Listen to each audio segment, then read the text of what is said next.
Good evening, everyone.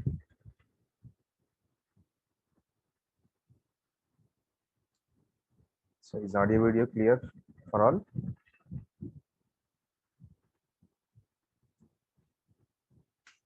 Okay, right.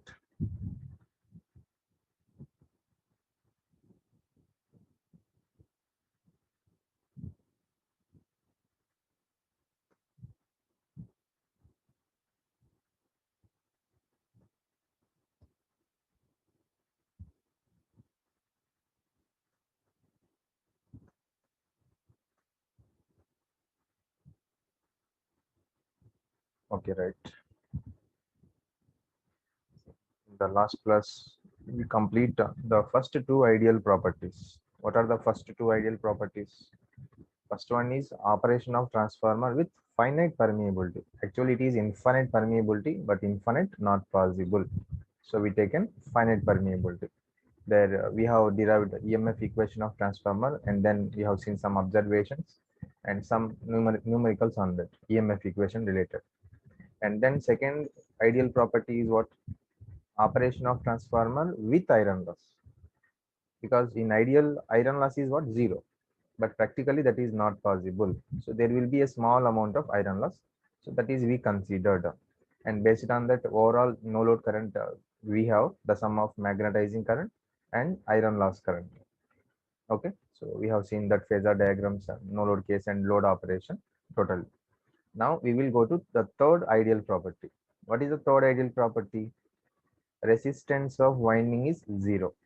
But practically, is it possible zero resistance? No. For each and every conductor, we have some small resistance. So we are using copper winding, therefore it will have a low resistance, less than 1 ohm mostly. In all these windings, transformer windings, induction, motor windings, synchronous machine, armature winding, these are all will have resistance less than 1 ohm. Low resistance we prefer. Okay. Now, before that, let's see one small numerical. Then we will see the third ideal property. See the question. Read the question.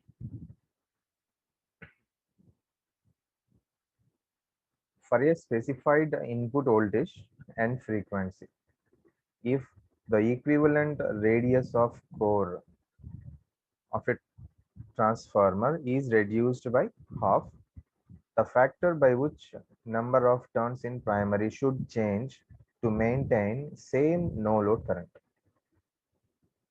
First of all, what is no load current? No load current, sum of two currents.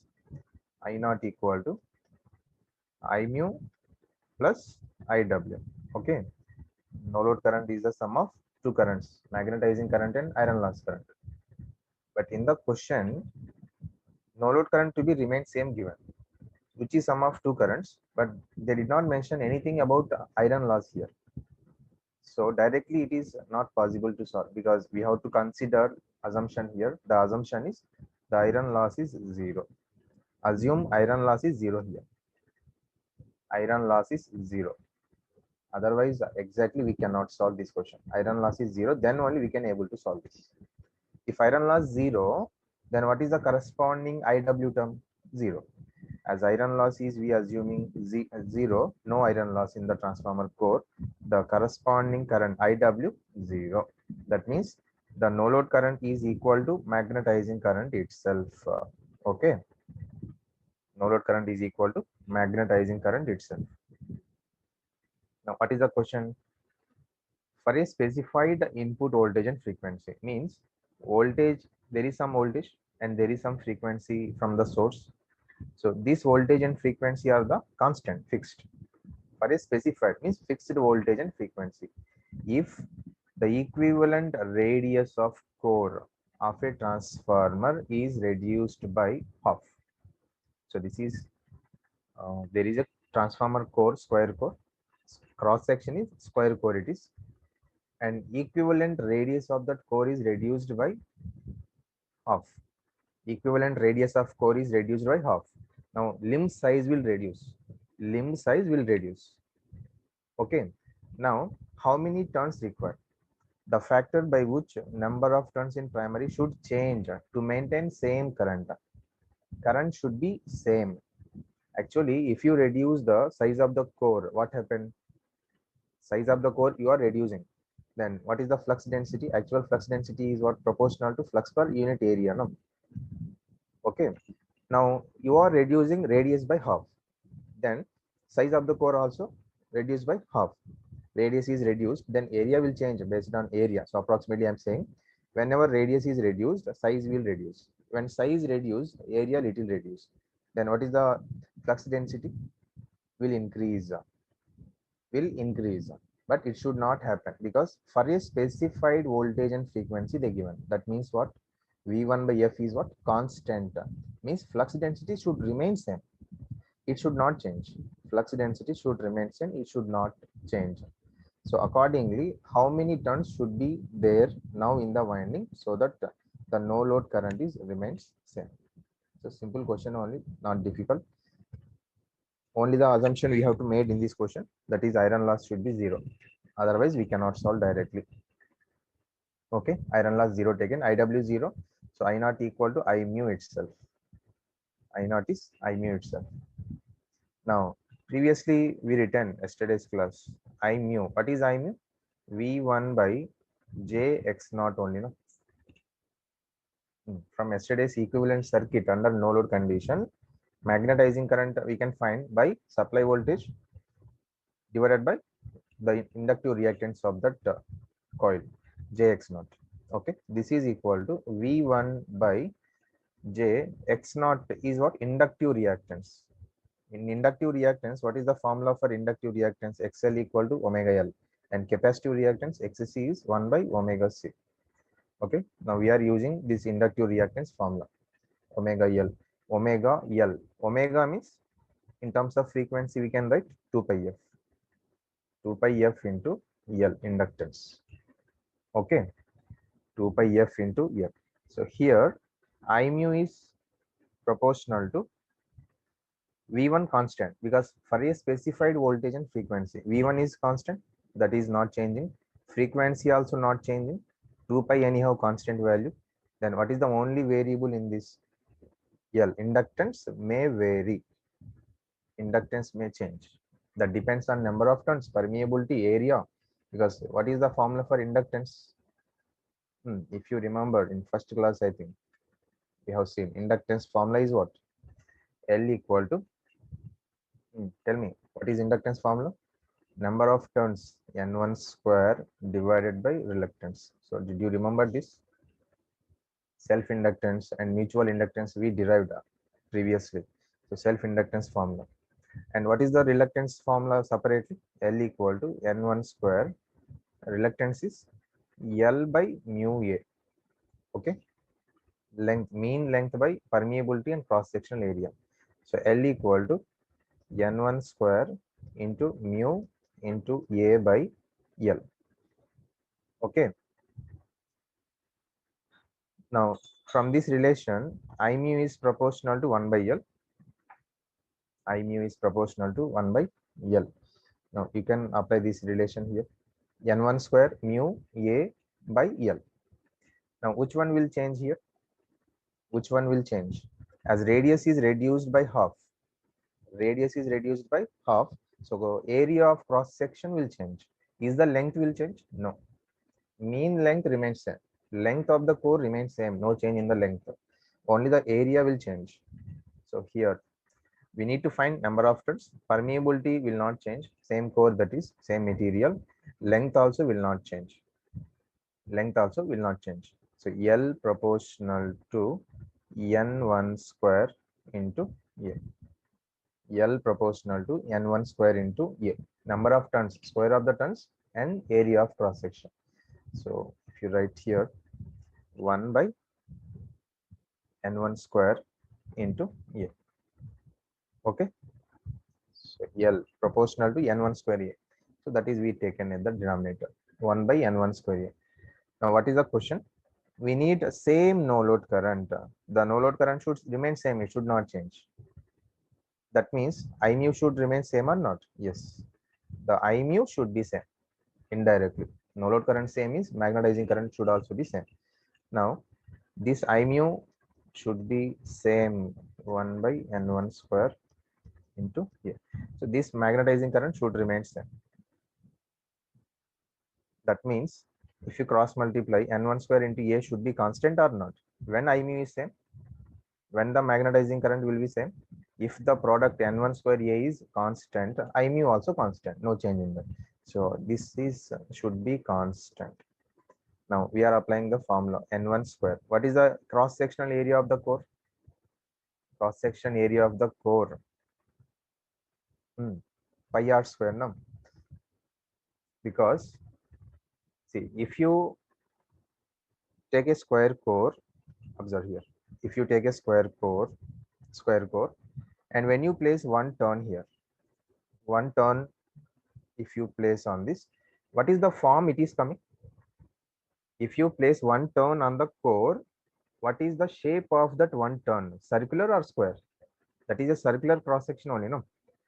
The turn will make one circular cross section there, not square cross section. Because if you even if you place on the square core also, the winding will not take exactly square. It is approximately like a circular shape only. Like this only windings will come, number of turns on this. It won't form. Okay, so it is a circular form. So we need to find how many turns required, if this is actually radius, previously radius of core. Now this radius of core is reduced by half. Then number of turns, how many required? So that our magnetizing current is remains same. So that is we are calculating. So A is pi r square. This must be constant. N1 square. Anyhow, pi is constant. R square equal to constant. Now square N1 into R. So anyhow it is constant. N1 into R should be constant. N1 R whole square equal to constant. Constant, no, that's why square is removing. Only N1 R directly I'm taking. Now applying here. In the question, the radius of core is reduced by half. So if you reduce the radius by half, what should be the number of turns so that the product remains same? I mu remains same if the product of this N1 into R remains same. Therefore, if radius is half, you need to double the number of turns so that the value is remains constant. Okay.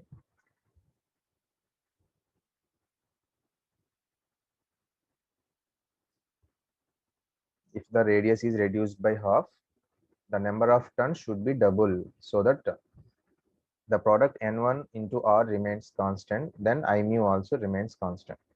I mu constant means no load current also constant. That is only the question.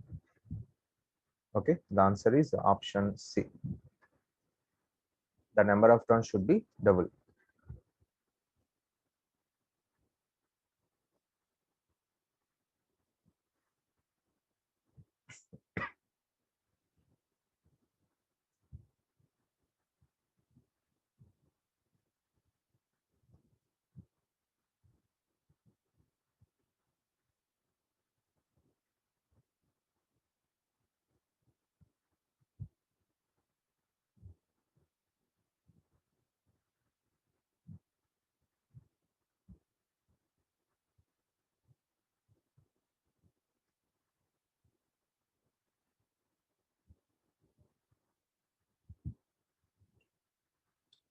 Yes, in this core loss is not mentioned. Core loss is not mentioned because they given in the question to maintain the same no load current. That's it. And we know no load current is sum of two currents, magnetizing current and iron loss current. So if you consider iron loss current also, we cannot solve this question. We cannot solve because iron loss variation if given, we should consider that IW also na here. But that is not mentioned in the question. Only when you neglect that core loss in transformer, then only we can able to solve. Otherwise, we cannot solve directly. Okay, that's why we taken iron loss is negligible, neglected. Otherwise, two variations will come. I mu is V1 by Jx naught. And what is IW? V1 by R naught. V1 by R naught. Is R naught depends on any number of turns? No. That is the no load resistance R naught component is there, whatever. That is does not depends on any number of turns. Inductance depends on number of turns. That's why we are neglecting that IW term. Okay.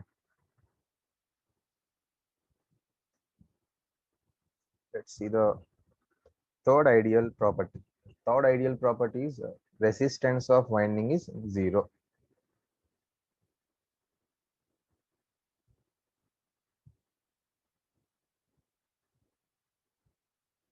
Yes, you can consider.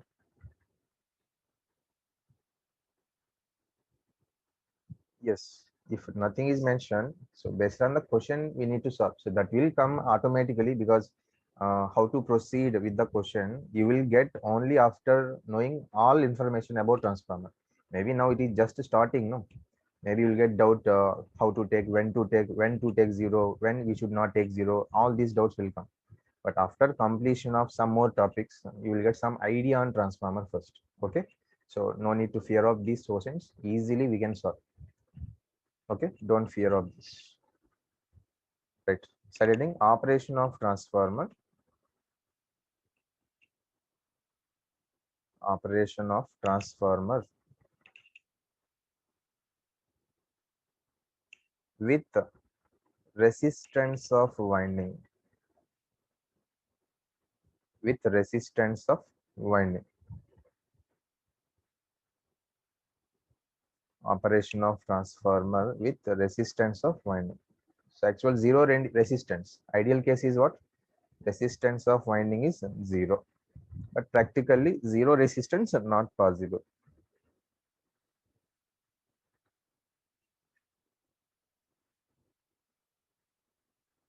Okay. Yes. So other way also you can consider assuming flux constant, right? Okay. Same no load current means flux should be constant there. Then only I mu constant, IW also fixed. So flux is constant. Yes, right. Now considering transformer,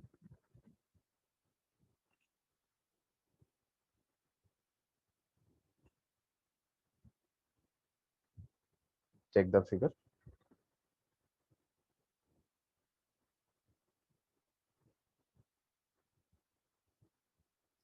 Now the total primary winding will have a resistance R1. So I'm considering the total resistance of primary as R1. Total resistance R1 and total secondary resistance R2. Total secondary resistance considering as R2. Let the primary current is I1, secondary current is I2. Now, first of all, the resistance of these windings will comes under which category? So if you go to electrical measurement subject, there we have resistance calculation, inductance calculation, capacitance calculation separately. So there in resistance calculation, you will see we have mainly three types of resistance. What are that? Low resistance, medium resistance, high resistance. Low resistance means the resistance value is less than 1 ohm, and medium resistance less than almost 1 kilo ohm. Up to 1 kilo ohm we consider as medium resistance, and high resistance is greater than 1 kilo ohm. Now for different ranges, we have different methods available to find resistance accurately. For all methods, one method is not suitable. Suppose for all these ranges, one method is not suitable exactly. Like that, for low resistance calculation, which method is suitable? Maybe if you know, you can guess. For low resistance calculation, the best method is Kelvin's double bridge method. Kelvin's double bridge. So this method we use to find the resistance of this transformer windings, because transformer windings will come under low resistance category. So if you want to find this R1, R2 value, you need to conduct this Kelvin's double bridge test. It will give accurate readings for low resistance. Okay, then you can mark R1 is 0.1 ohm, R2 is some 0.2 ohm, like that. Suppose if they given R1 is 0.1, R2 is some 0.2 ohm. Now tell me here, Which winding is high voltage and which winding is low voltage? Primary, secondary. Primary is low voltage or high voltage? You know now already. High voltage, high resistance. Which winding will have high resistance? HV winding. HV winding will have high resistance. LV winding will have low resistance. 0.1 ohm, it is 0.2 ohm. So secondary here indicates HV, primary indicates LV, like that. This is LV winding, this is HV winding. Based on resistance, you can directly consider. No need to see number of turns. If you know the values of resistance, primary resistance and secondary resistance, directly also you can tell this is LV winding, this is HV winding. You no need to see the number of turns or voltage ratings. Okay, this is one method. And for medium resistance, now what are the example for low resistance? Transformer winding resistance, induction motor winding resistance, synchronous machine armature winding, only armature winding, and DC machine armature winding. These are having low resistance, and remaining field windings we have, particularly in generators, DC generator, synchronous generator. That field windings will have medium resistance in the range 100 ohms, 200 ohms, 300 ohms, like that. Okay. So medium resistance example is field winding resistance. Examples, field winding resistance. So which method suitable for medium resistance calculation? Wheatstone bridge. Wheatstone bridge, or we have volt ammeter method. Volt ammeter method or volt ampere method. Okay. For calculation of medium resistance, these two are suitable. And high resistance. What is example for high resistance? All insulating materials.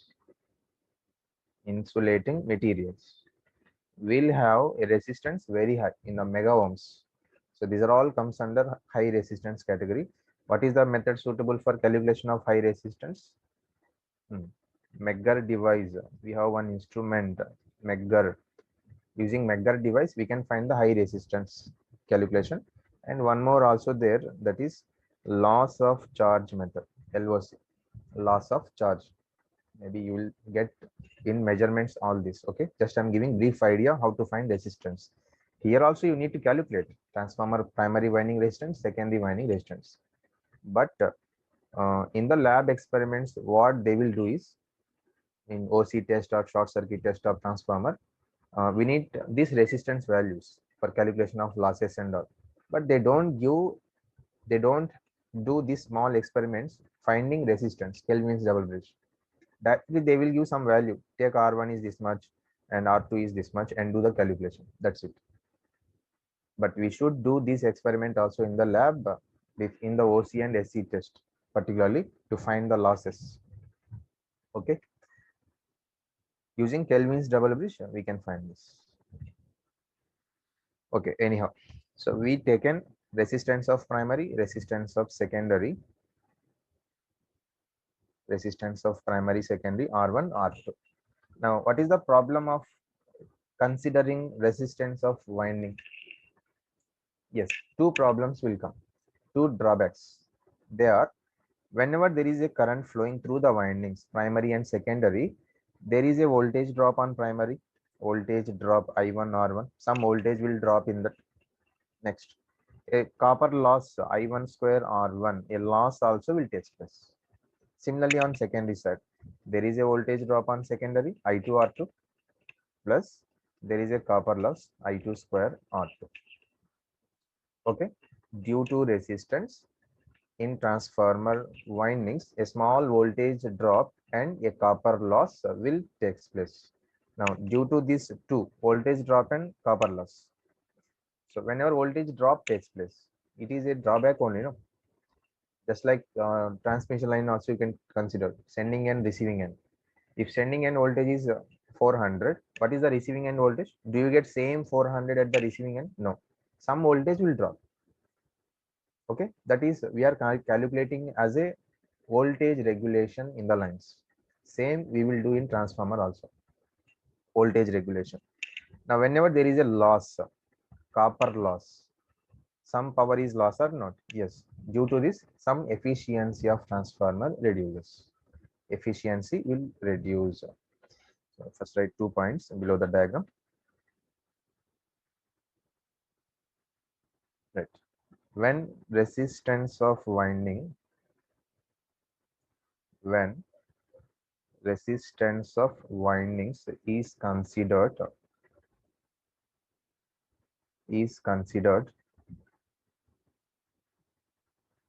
it will cause a voltage drop.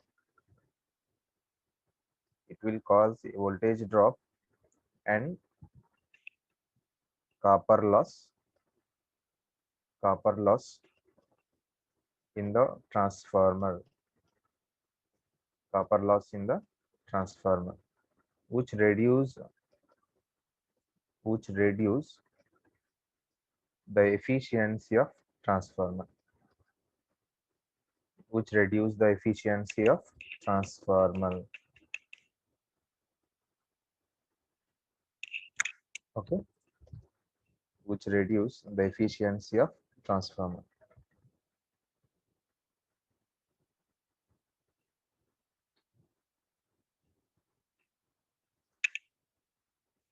So this is drawback. Ideal case, zero resistance, so efficiency is good, but here some efficiency reduces. Okay, anyhow, we need to find the voltage drop in transformer and copper loss in transformer. How to calculate that? So observe the figure. In order to find voltage drop and copper loss, you need to find primary current, primary resistance, secondary current, secondary resistance. Now, transformer is having two different electrical circuits or not? Yes. Primary is one circuit, secondary is one circuit, both isolated but magnetically coupled. Both isolated but magnetically coupled they are. Okay, magnetically coupled. So if it is required to find voltage drop and copper loss, what you have to do?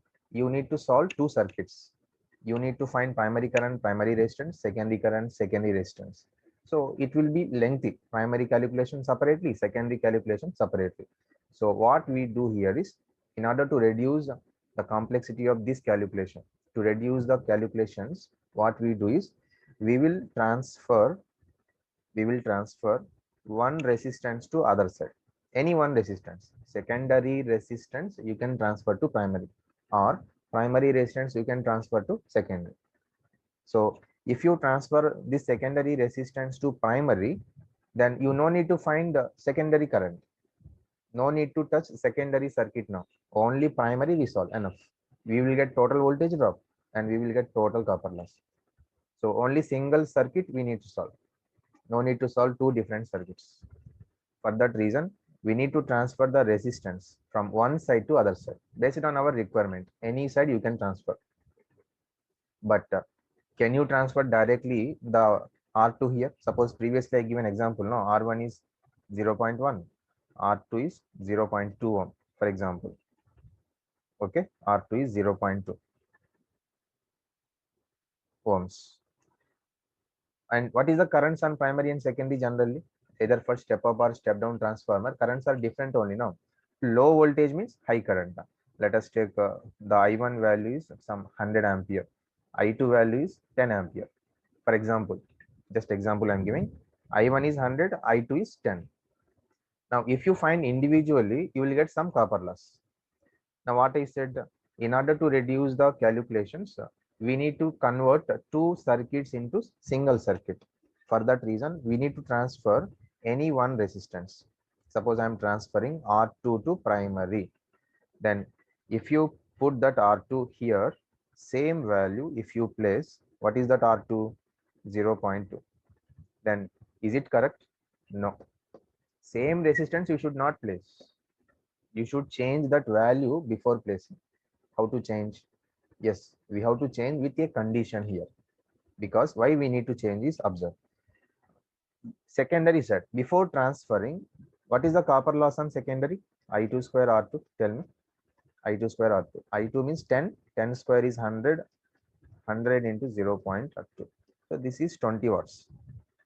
Copper loss on secondary 20 watts. Now what is the copper loss on primary? Similarly, I1 square R1. 100 square 10,000 into 0.1. So this is 1000 watts. Okay. 1000. Now what is total copper loss? 1020 watts. Primary copper loss plus secondary copper loss, 1020 watts total. Now if you transfer this R2 directly here, then same current I1 is going in both resistors. No, then we have I1 square R1 plus I1 square R2. Then I1 square R1 is remains same, 1000 watts plus I1 square into R2. Then how much you will get here? 10,000 into 0.2 is 2000 watts. Now how much it is total? 3000 watts. Then is it right? What is the total copper loss previously? Just 1020. 20 here, 1000 here. If you add separately 1020, we are getting. But now 3000. So this is wrong. This is wrong. So you should not transfer directly. Then what is the condition to transfer? Even if you transfer the resistance from one side to other side, the copper loss in the transformer should be remain same. The copper loss in that resistor should remain same. What is the copper loss previously in R2? 20. After transferring to primary, now also it should be 20 only. It should not change. So this condition we utilize. Okay. Because some people will ask doubt. So why R2 is directly not placed here? Why it is changing to some other R2 dash? We will change to R2 dash, some other value. Because if you don't change, this is the problem. Now only I given no total loss is 3000 we are getting. So that is not correct. Loss in transformer should not change. Whatever the changes you do in this. Okay. So keep this figure as it is. Don't change it. Is so write one statement here. Write one statement.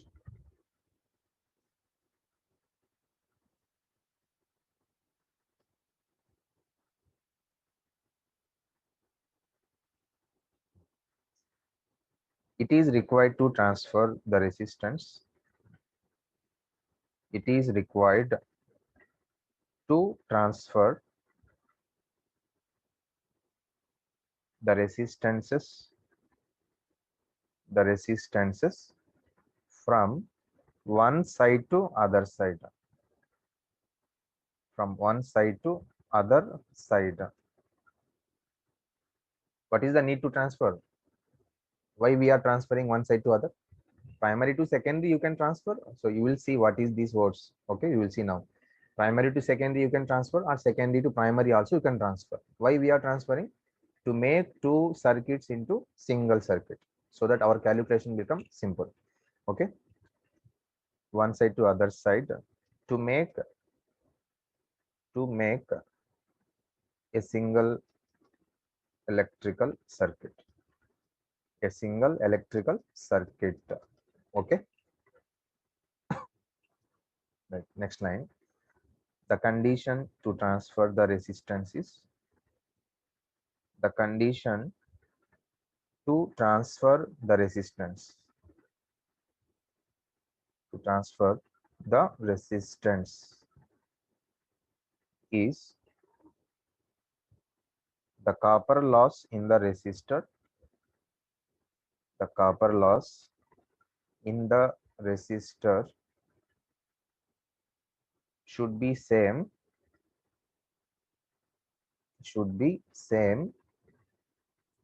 before and after transfer, before and after transfer. Okay, now you will understand what we are doing. Before and after transfer means. So completed up to this.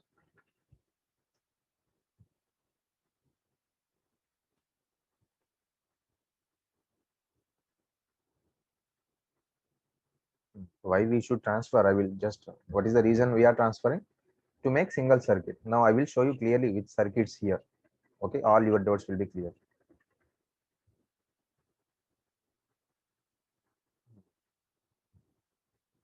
See now.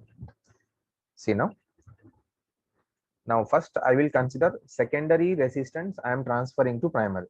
Secondary resistance I am transferring to primary. See, side secondary to primary transfer. Secondary to primary transfer.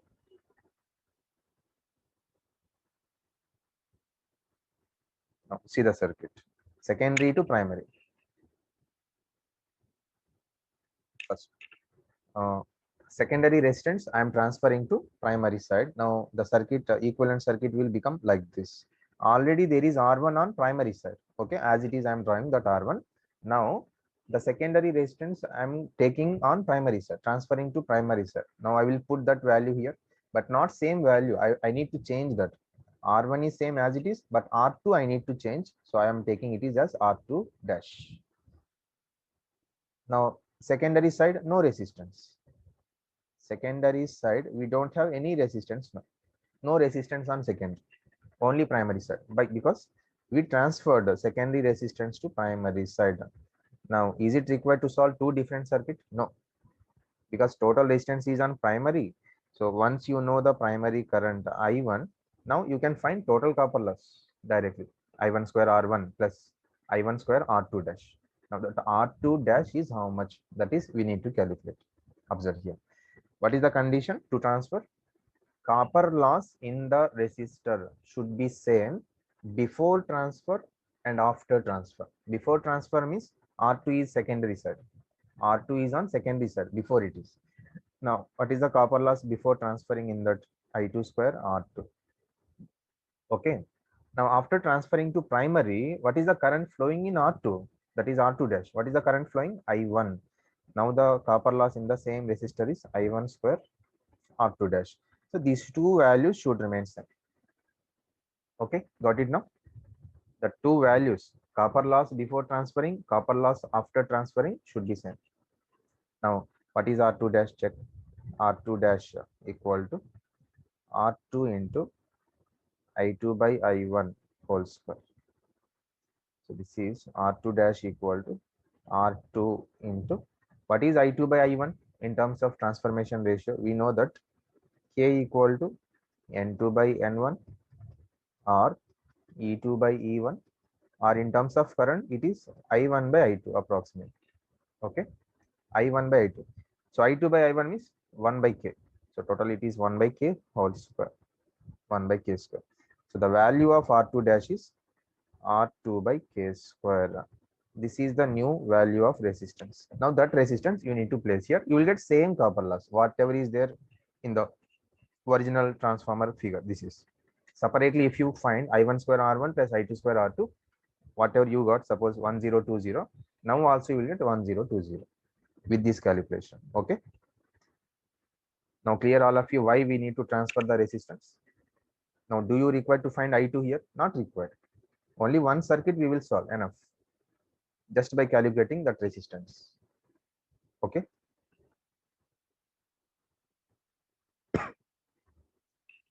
Voltage drop also same. Voltage drop also you will get same, not only copper loss. Yes, we have to place parallel lines. We have to place that lines we have to place. But anyhow, every time we no need to draw here in these diagrams. We have to place these two lines. Okay. Now, therefore, in this diagram, what is the total resistance referred to primary? Total resistance refer to primary. Refer to primary. So we indicate it is as R01. Total resistance refer to primary. R01. What is the total resistance here? R1 plus R2 dash. This is R1 plus R2 dash means R2 by K square. So simple. When you transfer any resistance from secondary to primary, divide that value with K square. Divide that value with K square. That's it. Okay. This is secondary to primary transfer. In the same way, now again we will take primary to secondary transfer. Let's see that. Completed.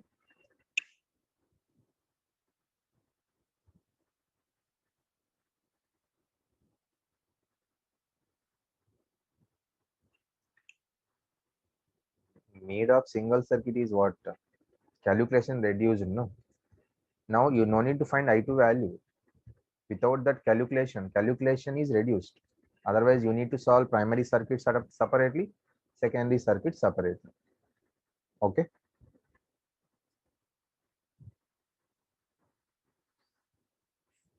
Calculation will reduce. That's it.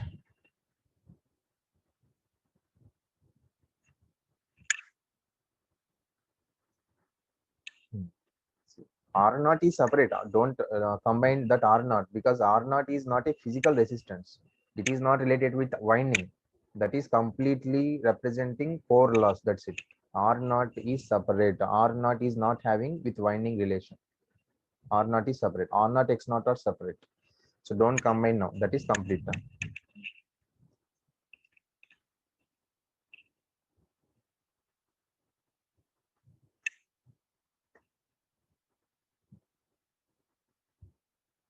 Yes.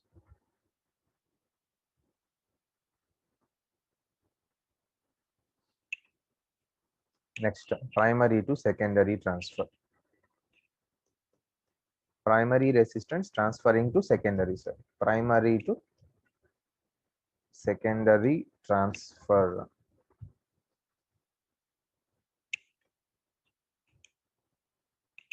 Primary resistance transferring to secondary side now. Now what is the new value there? If it is transferring to secondary, new value is dash. So the circuit is this. Total resistance. Primary resistance is R1. That is I am transferring to secondary side now. Now no resistance will be there on primary side. You should not take any resistance because that is transferring to secondary. There is already R2 here. Now R1 will come here with a different value. That's why we call R1 dash. I1, I2. Already there is R2. Now R1 is transferring to secondary. It will become R1 dash. R1 dash. So this is the circuit for this heading. Total resistance referred to secondary it is. Total resistance referred to secondary side. Anywhere you can transfer, same answer you will get. Same answer you will get if you transfer to primary or if you transfer to second. Okay. Now what is the condition? Before transferring R1, what is the copper loss in that R1? I1 square R1. Before transferring, R1 is on primary, no? Then I1 square R1 is the copper loss in that. Now if you transfer R1 to secondary, that is becoming R1 dash.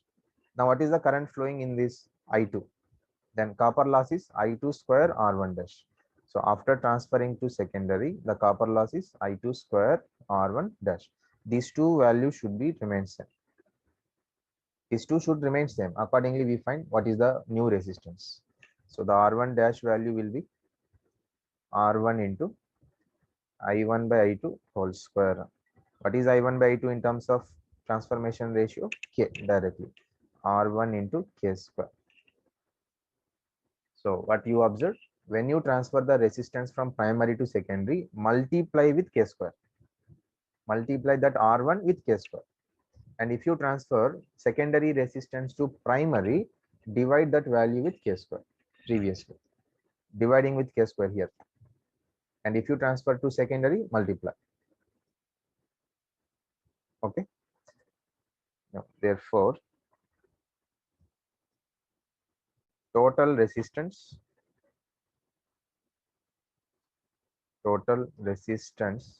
refer to secondary. That is we indicate as R02. R01 means total resistance referred to primary. R02 means referred to secondary. What is the total resistance here? R2 plus R1 dash. Therefore, R02 equal to R2 plus R1 dash means K square R1. Okay.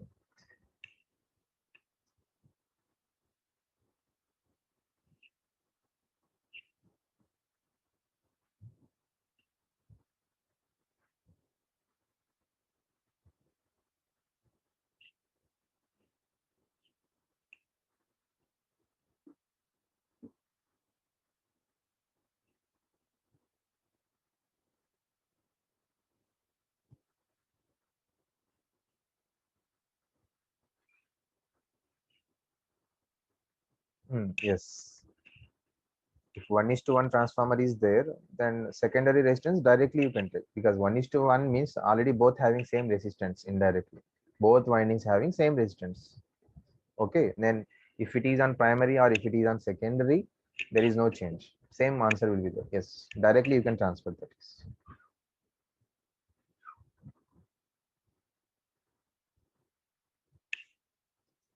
See, you need to draw every time. We are not drawing. Why this is also you people are asking.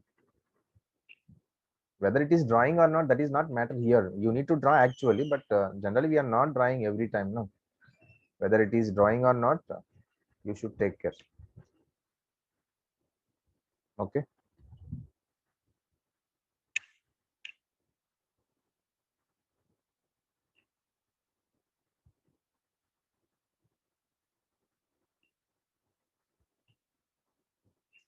Currents are not same. Yes, that's why only R1 we are changing to R1 dash.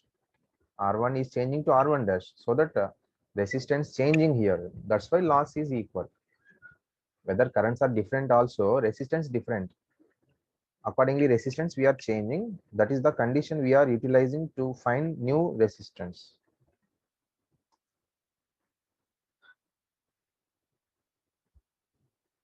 Okay.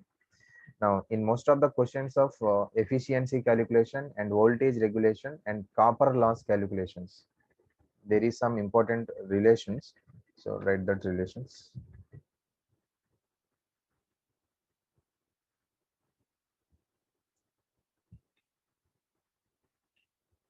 Hmm. Voltage drop is not directly same. Per unit voltage drops we take. So just wait for some time. Your doubts will clear. See now, make a note. Note. So resistance drop on primary. So all this terminology you have to remember. Don't forget. Resistance drop on primary. What is resistance drop on primary? I1 R1. Okay. This is resistance drop in volts. Voltage drop is in volts only. Now we need per unit resistance drop on primary. Per unit resistance drop on primary. Per unit. So maybe those who are in second year, you people maybe not aware of this per unit system, per unit quantities. So up to you complete the power system, in the power system subject, you will get per unit quantity separately, one chapter. So there you will come to know about all clearly what is per unit and all. Per unit means no units here. We will express everything in units. That is per unit value without any units. So you will see clearly per unit is definition is what? Actual value for anything, current or voltage or anything. Actual value by base value. Per unit means actual value by base. Both should be in same units. So those who are not aware of this per unit, you remember here for right now, you will get in power system clearly about all this. Okay. Per unit resistance drop on primary means resistance drop on primary is I1 R1. Actual value it is voltage drop divided by base. What is the primary voltage? On the nameplate we have E1 by E2 now voltage ratings. So this is our primary voltage, that is itself base voltage. So that divided by E1 will give per unit resistance drop on primary. This is in volts divided by this is also voltage. So no units for this. Some value you will get. That's it. Some 0.1 per unit or 0.2 per unit in that range. Okay. Next, per unit resistance drop on primary. And if it is required to find percentage resistance drop on primary, percentage resistance drop on primary, how to find percentage resistance? To the same per unit value, multiply with 100, you will get percentage resistance. Okay, percentage resistance drop on primary, it is equation. In the same way, resistance drop on secondary, resistance drop on secondary, resistance drop or voltage drop on secondary. That is nothing but I to R2. I to R2. Now, what is the per unit resistance drop on secondary? Per unit resistance drop on secondary. Nothing but I to R2. Secondary side rated voltage is what? E2. Now that base voltage you have to take E2. And if it is percentage, multiply with 100. Okay. Next, total resistance drop. Total resistance drop refer to primary. Refer to primary. Total resistance drop refer to primary. What is the total resistance refer to primary? How much? R01. Then what is the current flowing in that I1 primary side total? So I1 R01 is total resistance drop divided by this is only resistance drop I1 R01. That's it.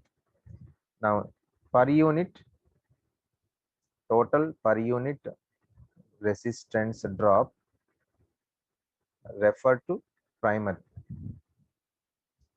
Refer to primary. How much it is? Per unit, no? That's why same voltage drop you write I1 R01 by E1 primary voltage. In the same way for secondary side. Okay. So just keep in mind these relations. Again, we use in the losses. Okay. Per unit resistance drop refer to primary side. I1 R01 total per unit resistance drop refer to primary. Nothing but I1 R01 by E1. So this per unit resistance drop will be same on primary and secondary, but not direct voltage drops. Not direct voltage drops. Okay. I1 R1 is different. I2 R2 is different because currents and resistance are different. Now their voltage drops will be different on both sides. And if you transfer the resistance to one side, what is the total resistance drop? I1 R01. Or if you transfer the resistance totally to secondary side, what is the total voltage drop? I2 R02. And if you find the per unit resistance drop on both sides, you will get the same answer. Okay.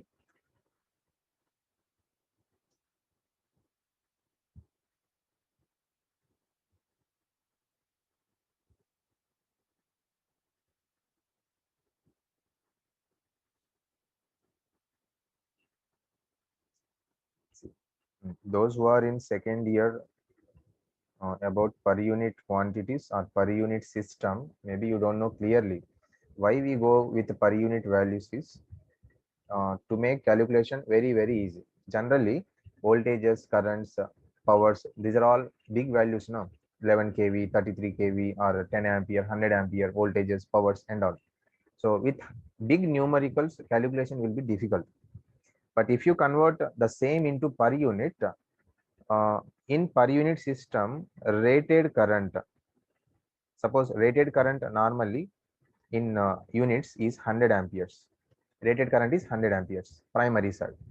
Now same rated current in per unit, you can write as 1 per unit. That's it. Same 100 amperes in per unit system, you can write as 1 per unit. Rated it is. Like that voltage is 400 volts. The same voltage in per unit system, you can consider as 1 per unit rated voltage. Like that in per unit, we will deal with small numericals, 0 point, that is 1 per unit or 0.5 per unit, like this, small numericals. So due to that, calculation will become very easy in per unit system. That's why we go to per units. Okay, anyhow, you will get clearly about this per unit system in the power system subject. There you will see. So meanwhile, remember these equations enough.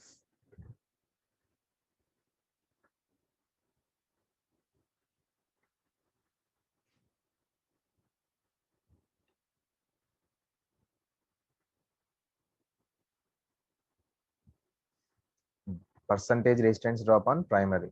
So similarly, percentage resistance drop. So right below this, one more line. Percentage resistance drop.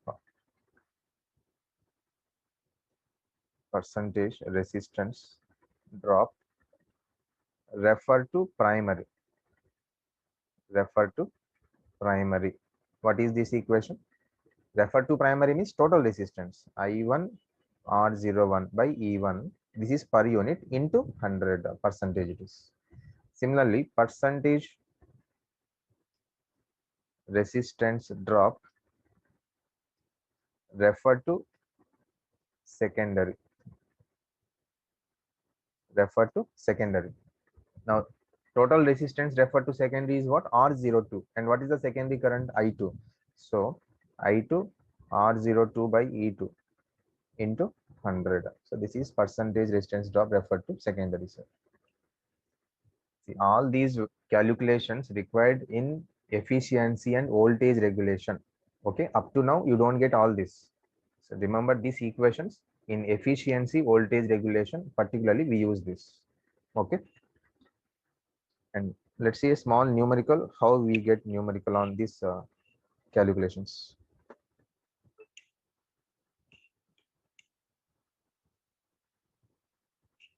See this.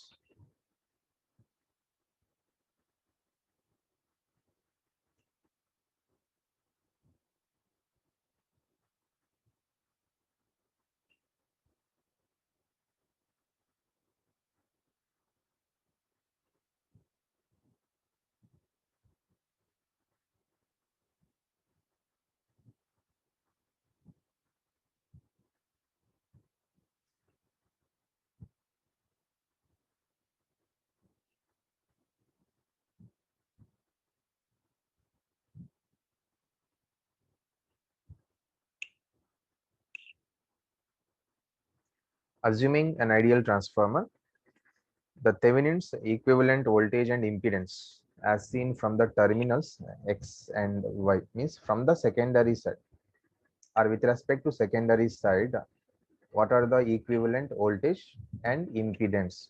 So still we have not talked about reactance, that will come in the fourth one, leakage flux. So there we will consider X1 X2 on primary also. Okay, so impedance or reactance or resistance, same calculation you will get. Whatever you have seen for resistance, same formulas. Transferring to secondary, multiply with k square. Transferring to primary, multiply with divide with k square. So same you will get for all resistor, reactance, impedance. Okay, apply the same formula here also.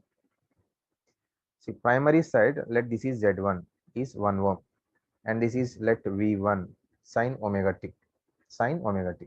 Now what we have to find? The equivalent voltage and impedance as seen from X and Y, means with respect to this secondary side, what is the new voltage, what is the voltage, and what is the impedance. If you transfer to secondary, it will become V2 and Z2. What is that values? Now tell me, when you transfer the impedance to secondary side, impedance, resistance, reactance, same. Okay, when you transfer impedance to secondary, what we have to do? We have to multiply with k square. What is k here? There is 1:2 number of turns. K we can find easily. K equal to n2 by n1. See, sometimes they will give in the question voltage rating some 200 by 100 volts, 200 by 100 volts, for example. So there also this is E1 by E2. Now you can find K using this also.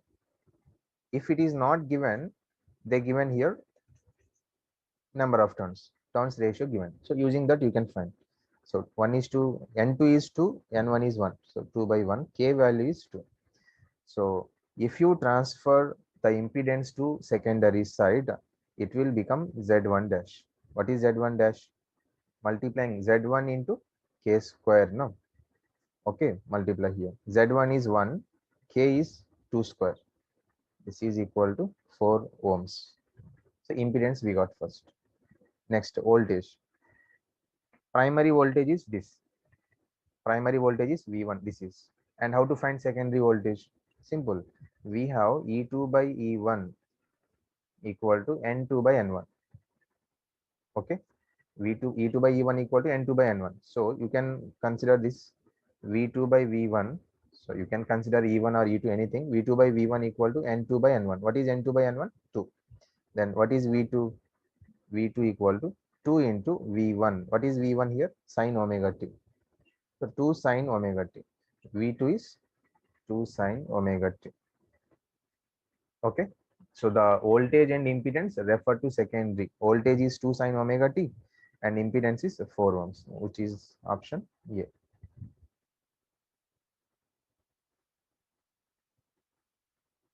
Yes, right.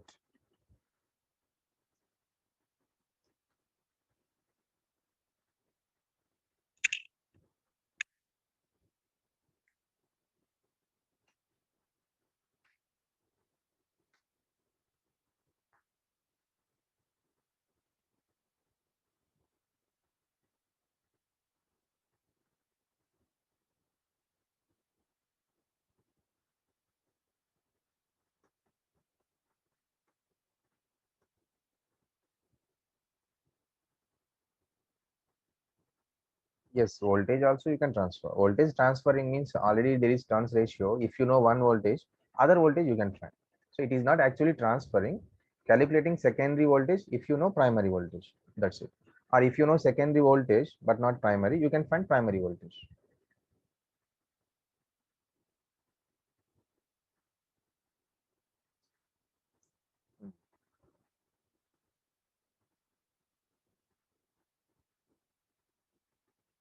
So these are all RMS voltages, RMS, not instantaneous. For all these voltages, directly we take magnitudes. Okay, angles we don't take. Next up, see the next one. Fourth ideal property. Actually, what is the fourth ideal property? Leakage flux in transformer is zero, but zero leakage flux not possible practically. So we will consider that. Right. So heading operation of transformer, operation of transformer with leakage flux, with leakage flux. Actually, it is zero leakage flux, but zero not possible.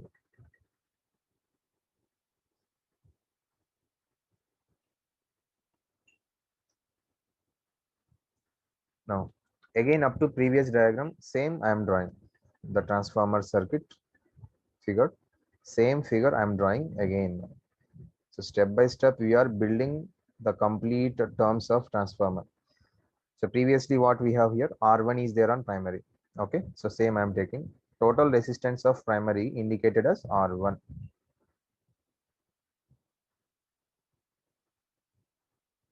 R1 and total secondary resistance indicated as R2.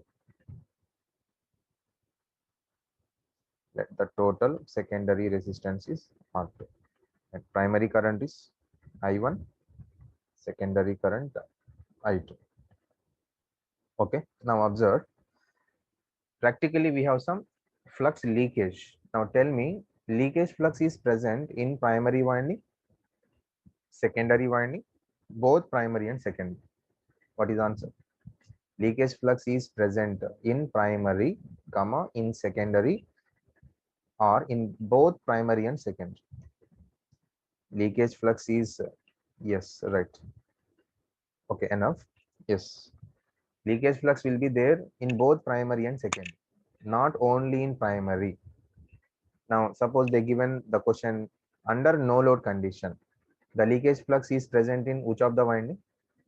Primary, secondary, both. Yes, only in primary, because under no load, secondary is open. No, only for primary we are giving supply.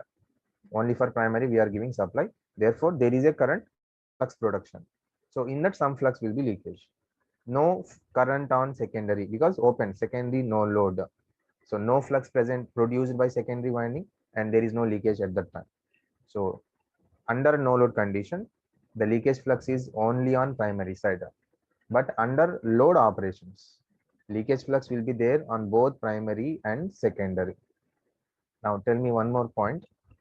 This leakage flux is variable flux or constant flux? This leakage flux is variable or constant? Yes, this is a variable flux. But what is flux in the core? The flux in the core is constant flux, but not leakage flux. Leakage flux is the variable flux in transformer. Why variable? Because load on transformer is a constant load or variable loads. Load on transformer means you take your home, in your home itself the electrical apply all appliances. So that is itself load. So in your home, do you have same load that is continuously you are having, you are switching on all the loads 24 hours? No. Based on the time in the night or evening times after 6 o'clock, definitely we will on the lights. Means then load increases. But during daytime, only motoring loads will be there. Motoring loads will be there, but not lighting loads. Very, very less we use. So like that, load is fluctuating. Whenever load is changing on transformer, secondary current will change. When secondary current will change, primary will also automatically change. So whenever currents in windings changes, the flux produced by the windings will change. So leakage fluxes also changes.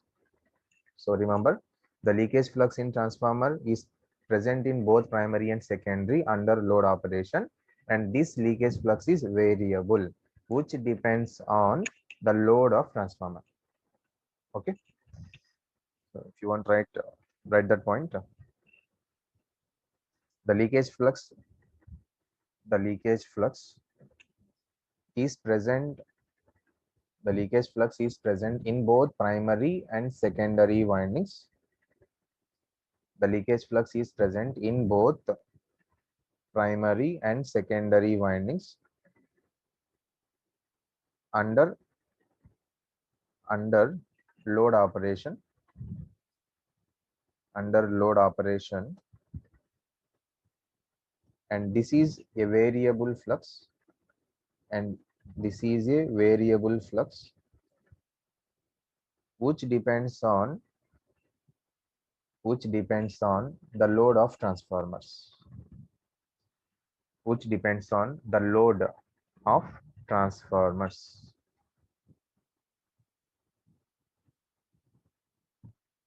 which depends on the load of transformers.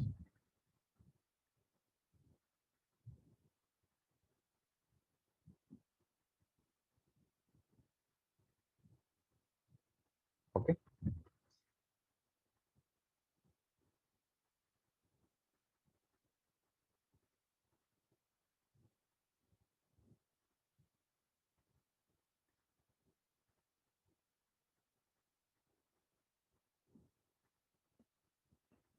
now let us considering, due to primary current, a small amount of flux is leakage, a small amount of flux leakage on primary. So this is phi L1, leakage flux on primary side. And due to secondary current, whenever current is flowing on secondary, a flux phi 2 is produced. In load operation also we have seen flux phi 2 on secondary side. In the total flux, some small amount of flux will be leakage. Leakage flux means what? The flux which links with only one winding, but not both windings. Both windings means that is useful flux or main flux. So this is leakage flux on primary and leakage flux on secondary. So whatever flux is flowing in the core, that flux is balanced by both primary and secondary flux. Primary flux, secondary flux, both compensating now under load operation. So they are compensated each other. But is the leakage flux is compensated? No.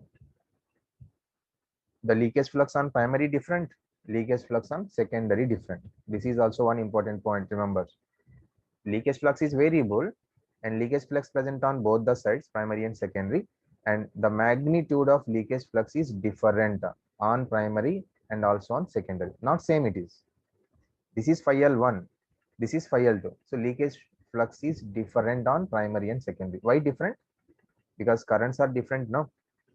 As currents are different, flux produced is different, and overall flux we are talking complete flux is different. So due to that, leakage also will be changed slightly. So leakage flux is not same on primary and secondary. Remember that point. Now observe, due to the flux present in the core here, whatever the flux is passing in the core, that flux is causing an EMF on primary winding E1 and an EMF on secondary winding E2. Okay, that is we know already. EMF will induce in two windings. Now additionally, Now additionally, this leakage flux is linking with only primary winding. This leakage flux is linking with only primary winding. This leakage flux will cause an additional EMF on primary, let EX1.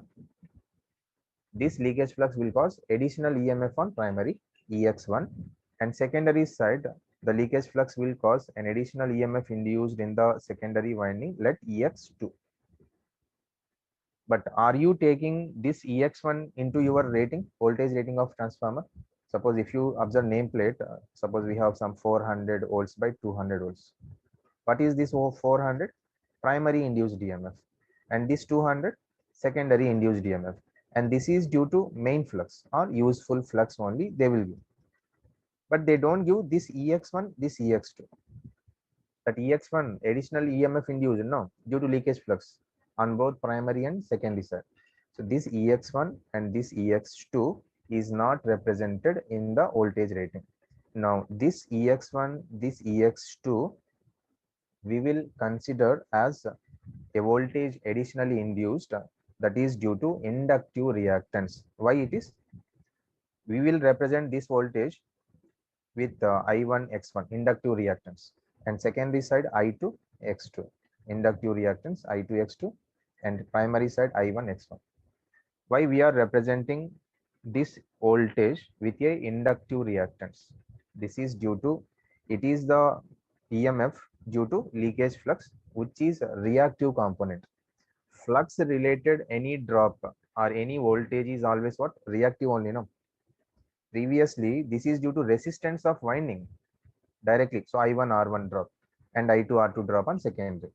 Now, due to leakage flux on primary and secondary windings, some voltage is drop or not, because 400 only you are indicating. Actually, there is some plus voltage, no? Additional voltage also there, some 5 volts or 4 volts due to that leakage flux, but that is not included. That is the voltage drop for us. Okay, you are considering only that 400 volts according to nameplate, and this small voltage due to leakage flux is not considering. That is, we are considering as a voltage drop in transformer. And how to represent that voltage drop? This voltage drop we are representing using inductive reactance on both primary and secondary windings. That's why we will consider for every coil resistance and reactance. Not only here, for induction motor also, and synchronous generators also, motors also. So in induction motor also you will see stator winding having resistance R1 and reactance X1, and rotor winding resistance R2, reactance X2. So for every winding which is having in the nature of coil, so every winding is coils only, no? Number of turns will be there. So that is having resistance, reactance. Okay, write one point here.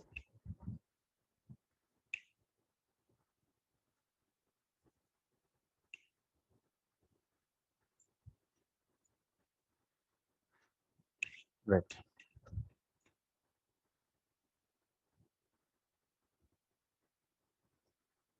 Right. In practical,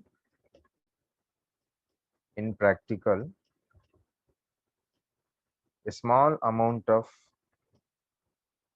flux, a small amount of flux will be leakage, will be leakage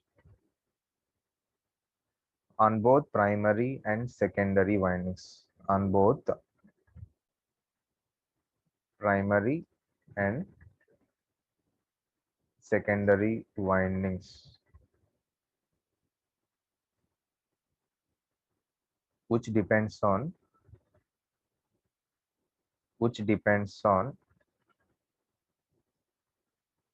the load of transformer,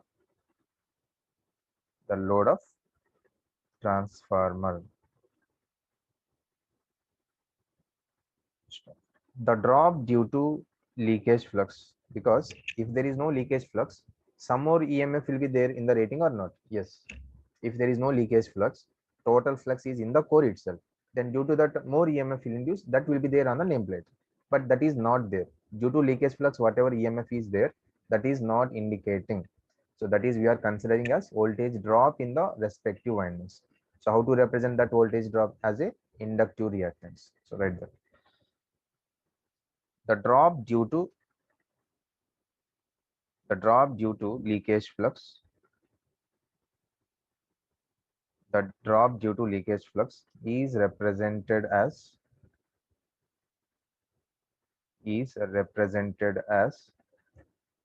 an inductive reactance drop. An inductive reactance drop on both primary and secondary. On both primary and secondary. So that is I1X1 drop on primary and I2X2 drop on secondary side. So take these points.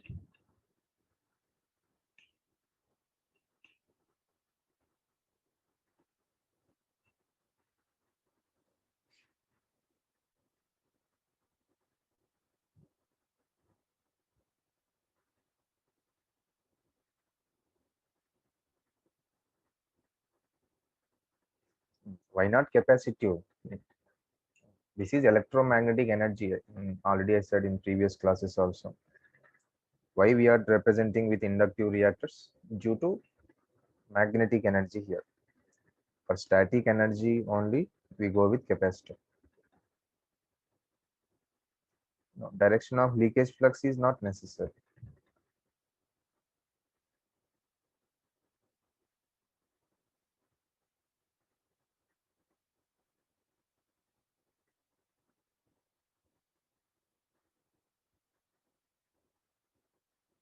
That is a drop. No, drop. Why it is drop? Why it is representing as drop?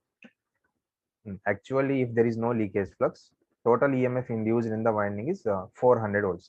Okay, but due to some flux leakage, the flux present in the core, passing in the core, linking the both windings is reduced little. So little EMF reduced. So 390 only. Now what happens to the 10 volts drop? In the form of what drop? Leakage flux drop. So that is representing as this inductive reactance drop due to magnetic energy. It is not capacitive reactance.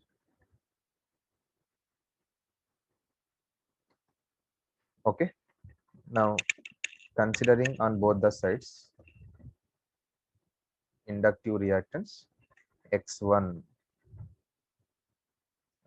on primary and X2 on secondary. So from now, every time whenever we draw this circuit, transformer circuits, every time we draw primary side resistance reactance, secondary side resistance reactance. Okay. Now, like previous resistance transferring from one side to other, reactance also we need to transfer. Same reactance also we need to transfer. Now, tell me one important point here. Due to inductive reactance, is there any I square X losses? We have I square R losses, copper loss we call. And due to this inductor and capacitor, do you have any power loss? No, there is no power loss here. Due to inductors, there is no power loss. So we don't have these I1 square X1 losses. Do you have this one? Have you seen anywhere it is? No. Only I square R losses we have, but not loss due to inductor and capacitor. They are just energy storing elements. So due to this inductor and capacitor, we have only voltage drop. What is the primary voltage drop? I1 X1. And what is the secondary voltage drop? I2 X2. Now, if it is required to transfer the reactance from one side to other side, just like resistance, what is the condition we have to use? What is the condition we utilize for resistor? Copper loss in the resistor should be same before transferring, after transferring. But now for inductive reactors, what is the condition to be used? Yes, only voltage drop condition we have to use. And that condition also per unit voltage drop, not direct voltage drops. Not direct voltage drops. Per unit voltage drop in reactants on primary and secondary should be same before and after transferring. Okay, first write the condition, then in the equation you will see what it is.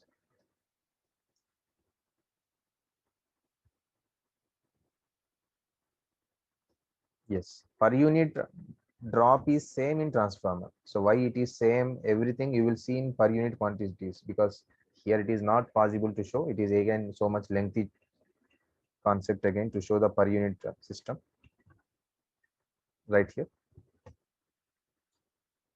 In order to transfer, in order to transfer the reactants from one side to another side, from one side to another side,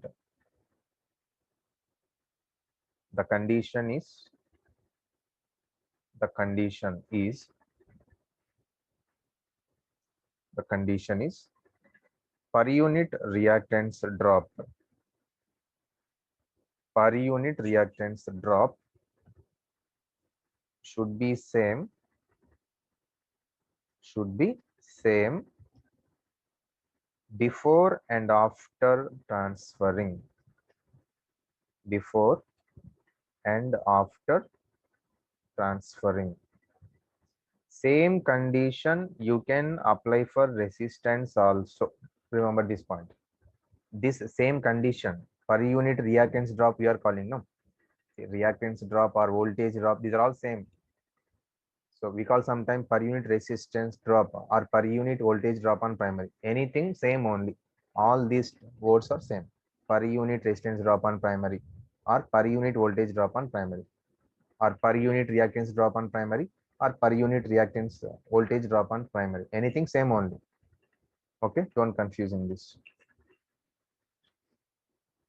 Same condition you can apply for resistor also. Same answers you will get. Okay, first. Secondary to primary transfer. Secondary reactants transferring to primary side. Same answer, same relations. Whatever you got for resistor, same for reactants also you will get. Okay, no need to confuse and while remembering these equations. Both are same, simple. Right here. Secondary to primary means I am transferring now this secondary reactance X2.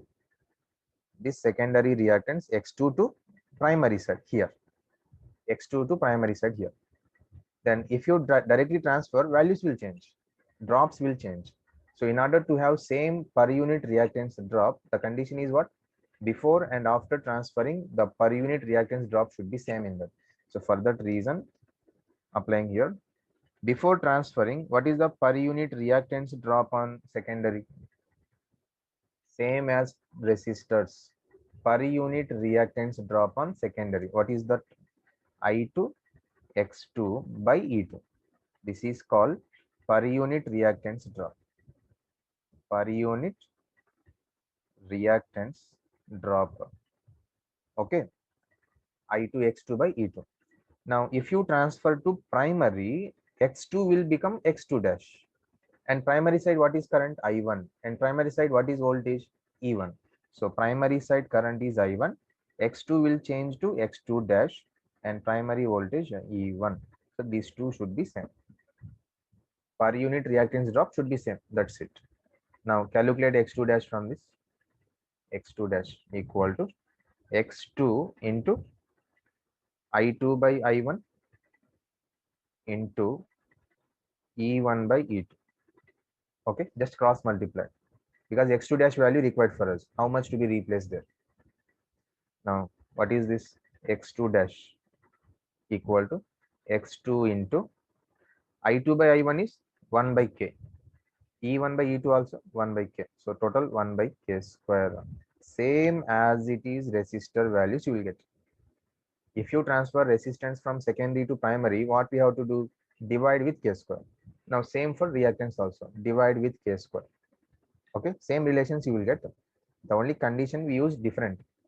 If we use this condition for resistor, you will get the same answers only. Okay. For resistor, two conditions you can use because in resistor we have voltage drop and also loss. Any condition you can use. Then what is the circuit? If you draw the circuit for this, primary side R1, X1, now X2. X2 only I'm transferring. So I'm not writing about resistance here. R1, X1, X2 dash. Now secondary side we have only R2. Now this R2 also if you transfer to primary, no? If you transfer to primary, R2 will become R2 dash. Then nothing will be there on secondary side. Total terms will be on primary side only. Okay. So this is the circuit for this. Therefore, total reactance refer to primary. How we write refer to primary means total reactance refer to primary. How we represent x01 just like r01. This is x1 plus x2 dash, where x2 dash is x2 by k square. Okay, complete up to this first.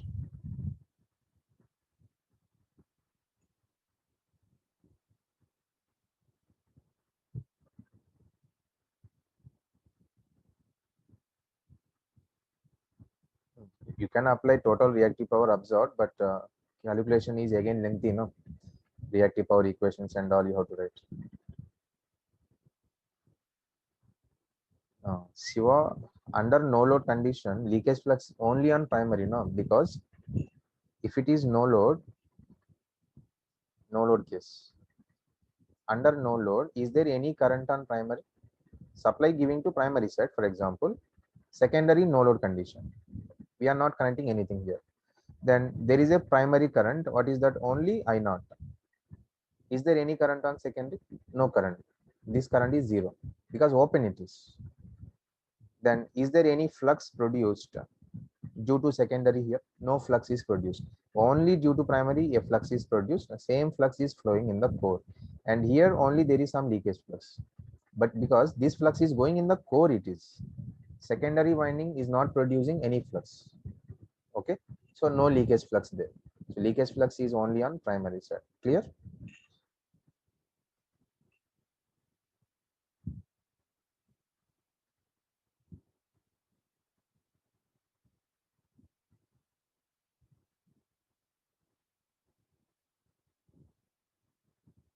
Reactance drop is more. Reactance drop only more. Not only here, in every AC machine, reactance drop only the greater compared to resistance drop. Okay. So this is a secondary to primary transfer. In the same way, right? Primary to secondary transfer. Primary to secondary transfer.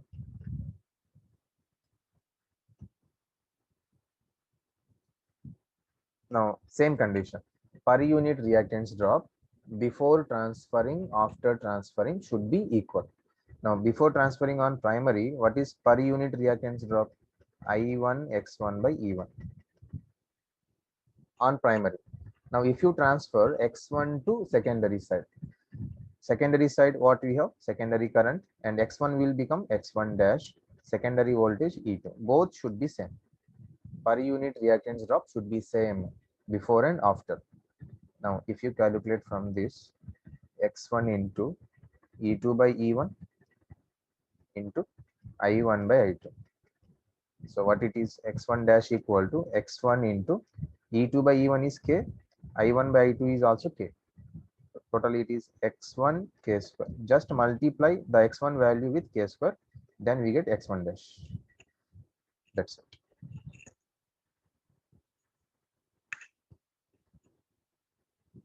Therefore, total per unit reactance drop. Reactance drop refer to primary.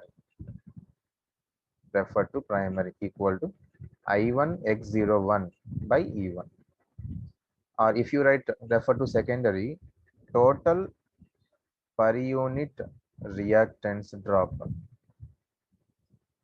Reactance drop refer to secondary. Refer to secondary equal to I2 X02 by E2.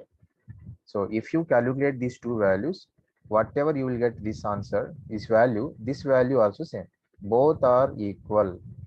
You will get same answers for this. Both are equal.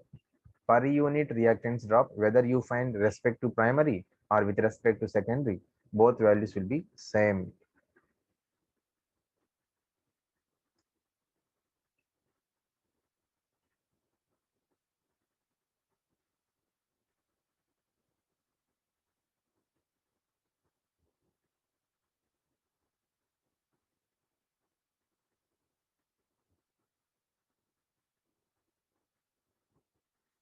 For resistance, previous one, you can take to any condition. Same condition you can take. Which condition? Now for reactance, whatever we taken now, per unit resistance drop should be same before and after transfer. You can use that, or you can use copper loss in the resistor should be same before and after transfer. We have utilized the copper loss there. You can use this condition, whatever we use for reactance, same condition for resistor also. You will get same, because for resistor, two chances are there. Voltage drop is there in resistor, copper loss also there, I square R loss. But for reactors, we have only voltage drops. That's why we use this condition here. Okay. Okay. So with this four ideal properties, we complete. Four ideal properties. What are the first property? Ideal property. Permeability is infinite. Second, iron loss is zero. Third, resistance of winding zero. Fourth, leakage flux is zero. Now, what is the fifth one?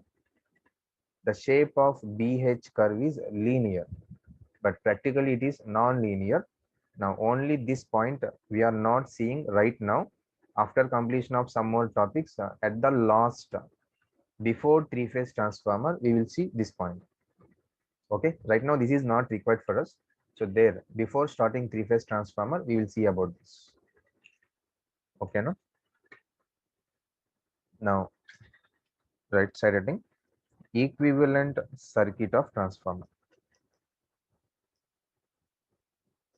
All right, exact equivalent circuit of transformer.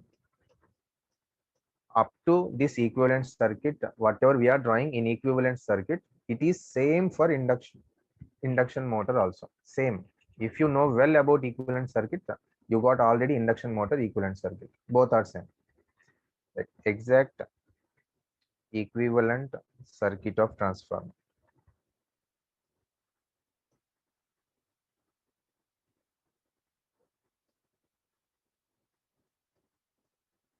Exact equivalent circuit of transformer. You people may get doubt. Previously we have drawn equivalent circuit. Now what it is? Yes, previously we have drawn which circuit that is? Which circuit that is? That is equivalent circuit up to no load condition we have drawn. But there we don't have any R1, X1, any R2, X2. Only no load we have drawn. That is not complete circuit. Now this is the complete circuit of transformer. So this circuit is only important in the tests. Mostly we use these circuits only. OC test and SC test. Brother figure. See, primary side resistance R1,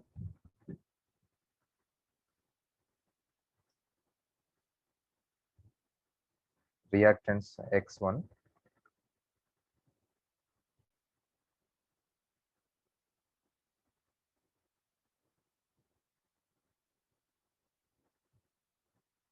and no load branch R0 X0.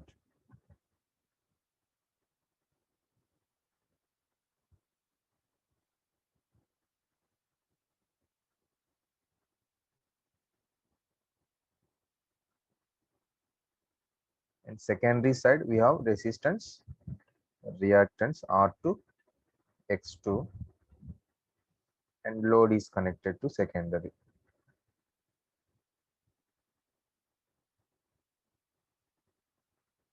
And primary side supply voltage is this V1, resistance R1 X1, R0 X0, IW, I mu, and I0, I1 dash, and this is I1 total primary current. And the EMF induced on primary is this E1, here E2, this is E2, I2, R2, X2, and terminal voltage we get V2 across load. This is our load, and you should indicate here with a dotted line. This is ideal transformer. Inside the dotted line, ideal it is.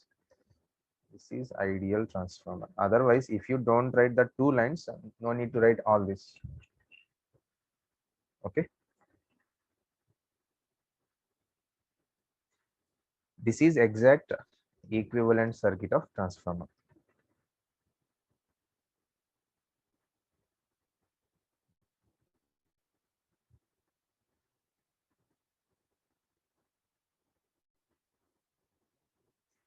Yes. No lines. No need to draw that lines. But if you draw, no, you should indicate with the dotted lines as ideal. This part is ideal. And if you take combinedly, this is practical, then you should remove the two lines. Okay. If you know concept enough, whether you are drawing or not, if you know, that is enough.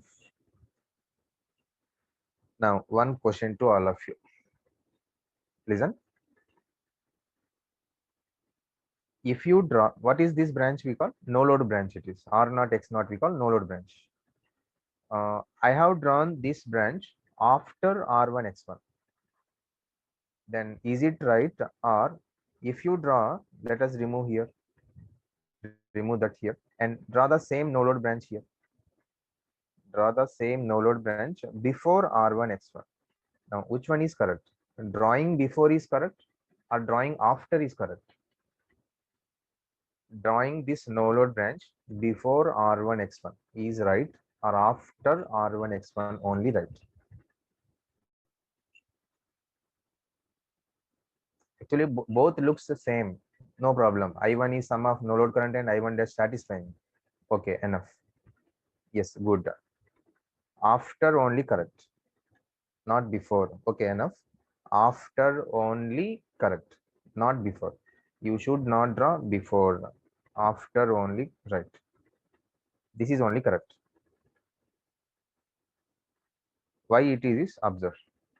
If you draw before R1, X1, suppose first after, if you draw after R1, X1, now I0 is flowing here, I0 is flowing in R1, I0 also flowing in X1, because under no load operation, under no load, what is the current drawn by transformer? Only no load current, okay, only I0. Now due to I0, a small copper loss will take place or not? Or a small voltage drop due to resistance will take place or not? Yes, because that is flowing in winding now. Transformer winding, it is flowing. So due to that small no load current, there will be a small copper loss, and there will be a small voltage drop due to resistance and reactance. So overall we call impedance drop, it is I naught Z1. So if you draw after R1, X1, then I naught is flowing in R1, X1 also. Otherwise, if you draw here, then I naught will not go in R1, X1. If you draw before R1, X1, no, I naught is directly going without passing through R1, X1. That means no load impedance drop will not take place, and no load copper loss also will not take place. So this is not exact. This is just approximate. Exact means after R1, X1 only correct. Okay. This is exact circuit.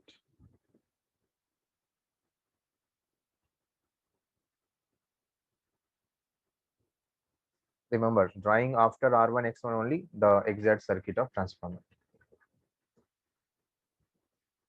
Now we will go to, this is, here we have two circuits, no? Two circuits we have. Now what we do is, we will make this complete circuit a single circuit. This is primary circuit and this is secondary circuit. Now, if I ask to find I1, you need to calculate I2, you need to calculate I0, I1 dash, and then I1. So this is lengthy calculation. then what we can do is, no need to solve two different circuit. We can solve only one circuit. How? Transfer all secondary parameters to primary side. Transfer R2 to primary, transfer X2 to primary. Then if you transfer, it will become a single circuit. Okay, so write that heading. Equivalent circuit refer to primary. Equivalent circuit refer to primary. Refer to primary.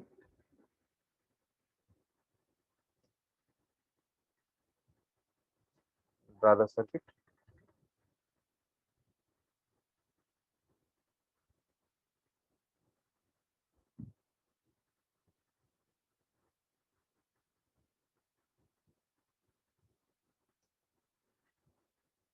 So primary side already we have R1, X1, and no load branch R0, X0.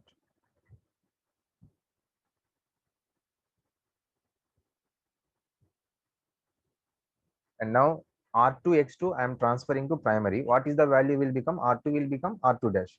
X2 will become X2 dash. So the new values you have to write here. R2 dash, X2 dash. And load also we are transferring to primary. Suppose if load having some impedance now previously in the previous figure, if load having some impedance ZL, then what ZL will become? ZL dash. Same, whatever the formula is there for R2, X2, same for ZL also. Okay, this is load impedance I1. Now we have made a single circuit. So calculation is simple. I1, R1, X1. We no need to solve two different circuit. I mu, IW, I0.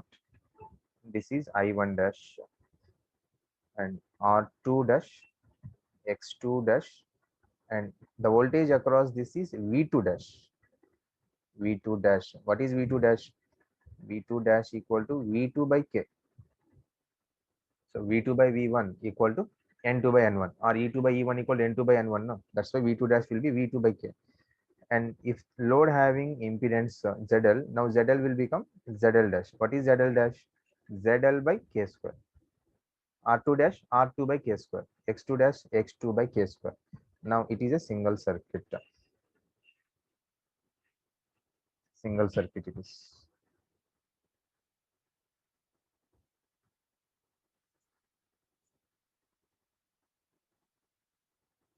Okay.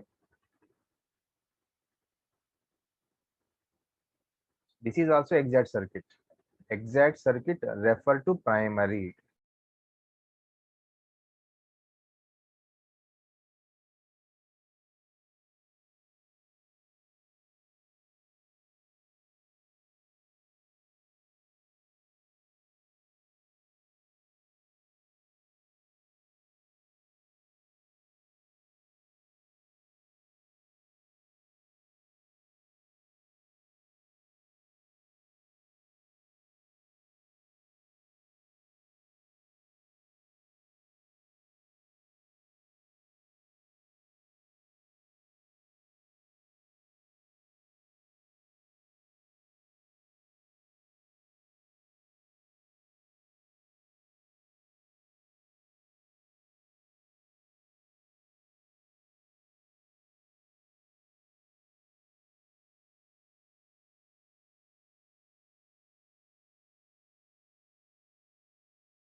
Yes, it's a small internet problem.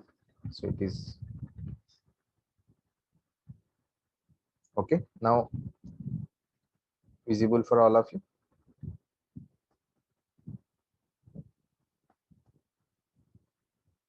Yes, okay, right.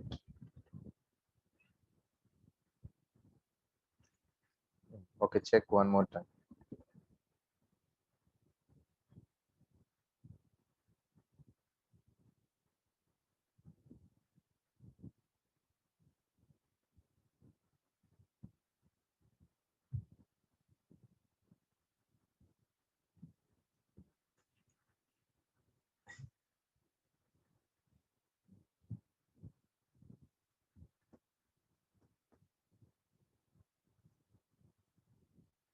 Hmm.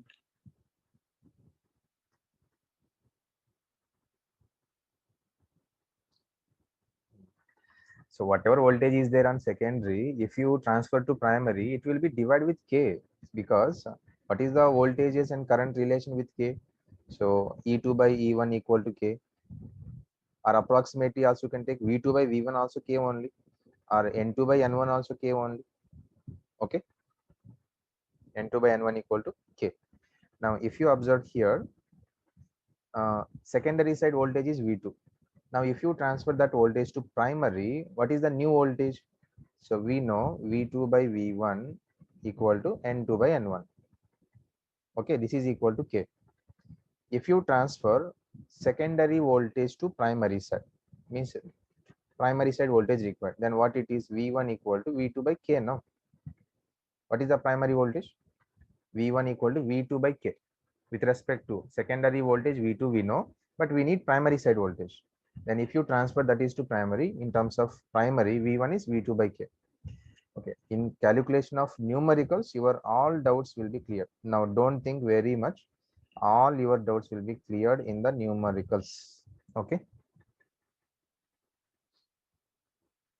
and who is asking this?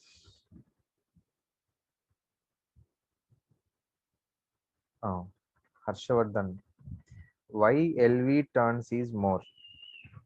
Where is LV in this figure? Which is LV?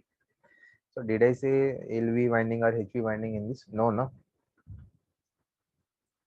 Hmm.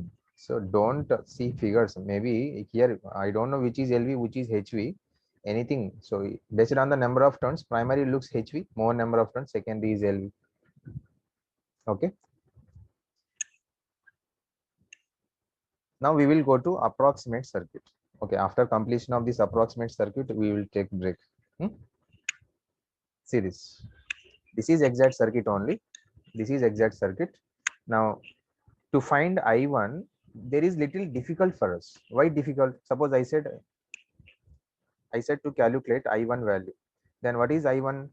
It is vector addition of I1 dash plus I naught. This is now to find that I1 dash and I naught, you need this node voltage or not. See this voltage V1 we know, supply voltage is we know, but this node voltage you need to calculate. Let this voltage is some Vx. You know, we need to find that voltage first. Then you will get I1 dash. So you should be aware now, all of you, network theory, how to find voltages, currents from different networks. So if you know this node voltage, I1 dash easily you can find Vx by this total impedance. And I naught also now you can find by calculating IW, IMU separately. So it will take some time or not. You need to apply nodal analysis and then find Vx and then find I1 dash and then I naught. So it is taking time, but in order to reduce this complexity and to make calculation little faster, what we can do, let's move this no load branch before R1 X1. Let us shift that no load branch before R1 X1. Then if you shift before R1 X1, is it exact circuit? No. Now that will be a approximate circuit. So that approximate circuits only we utilize in all our calculations, because approximate means small variations will be there for true value and calculated value, but not very big variations. Because what is the value of no load current compared to load current? Very small, 4 to 5%, like that. Small current it is. So that won't create big variation in our calculation. That's why we are shifting this no load branch before R1 X1. Okay, that is our first approximate circuit. Right. Right. Setting approximate circuits. Approximate circuit. Approximate circuit. So up to this complete approximate circuit, everything same for induction motor. Right. Setting first approximate circuit. We have two approximate circuit. First one, first approximate circuit. Now what we do in the first approximate circuit is shifting or moving the no load branch before R1 X1. So write that point. Moving or shifting the no load branch,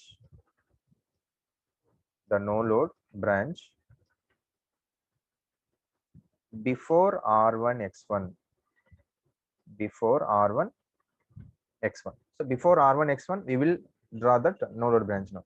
Now the circuit is like this.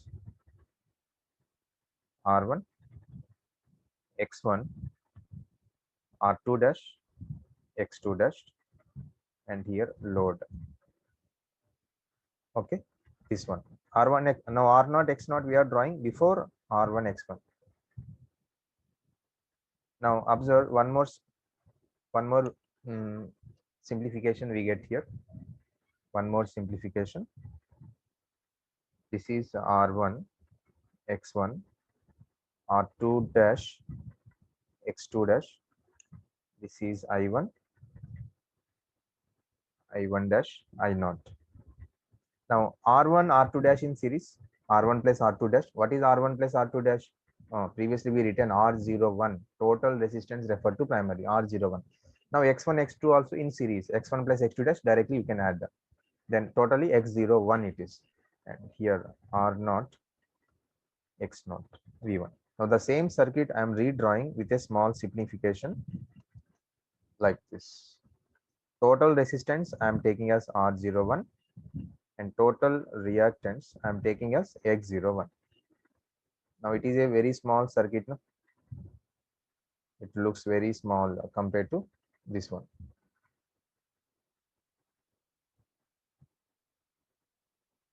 Both are same. Both are same. After little simplification, we are writing this R01 here, X01, I1, I0, I1 dash, R0, X0.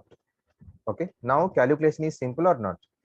Then now in this figure, is it required to apply any nodal analysis?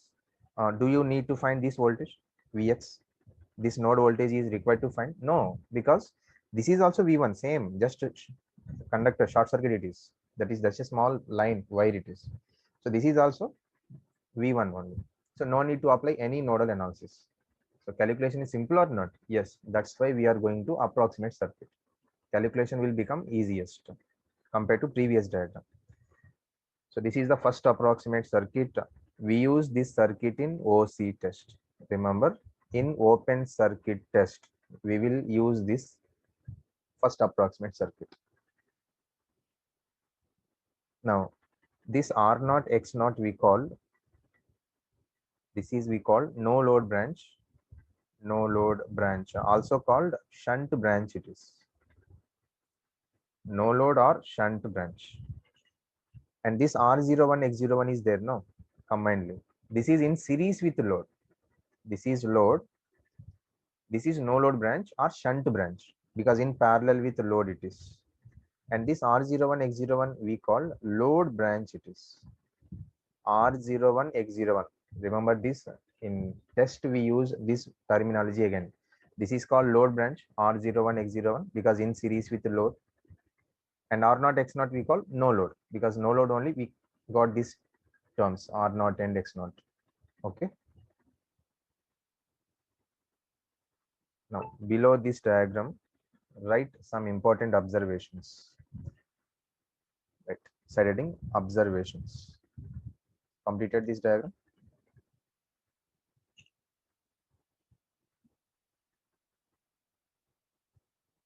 Yes,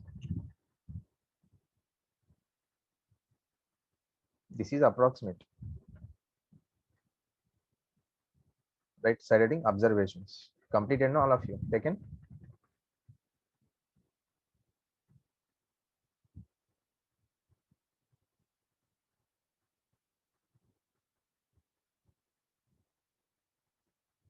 Observations. Below this diagram, right? Observations. So what are that observations is? This is approximate circuit. Means what are the problems we will get in this figure? Deviations we are getting or what? I naught is not flowing in R1 X1. Okay. Just now previously also I said that I naught is not flowing in R1 X1. So impedance drop will not take place. Means no load impedance drop we are neglecting in this figure. No load impedance drop we are neglecting. So write that first point. In first approximate circuit,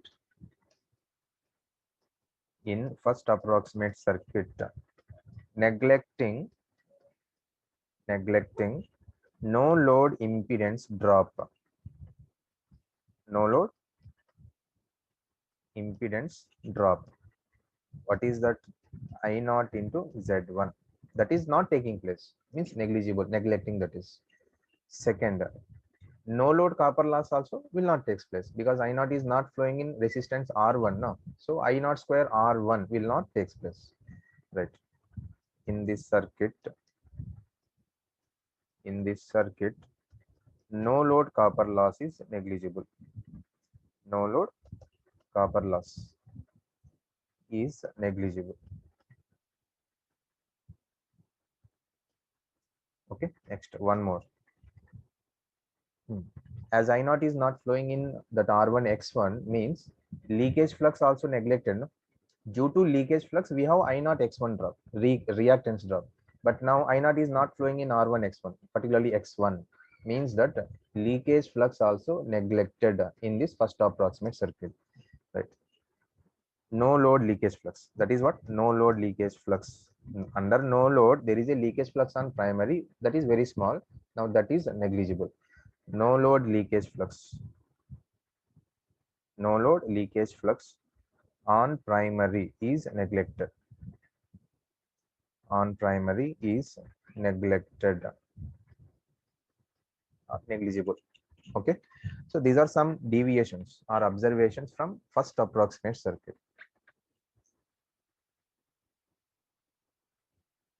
See, all these points important only in engineering services conventional examinations. Maybe in gate point of view, you may get very less chance to ask the question, the deviations from first approximate circuit, second approximate circuit. You don't get question on this first approximate, second approximate. But these circuit you have to use in OC and SC test, and you will get question on OC and SC test. So each and every point, every link you should know to solve the respective questions.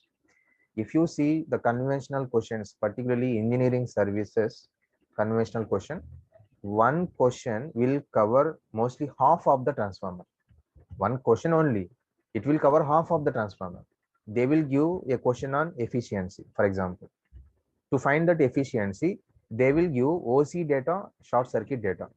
You have to utilize that OC data, short circuit data. Using that, you need to find efficiency. Means mostly half of the transformer they will cover in only one question.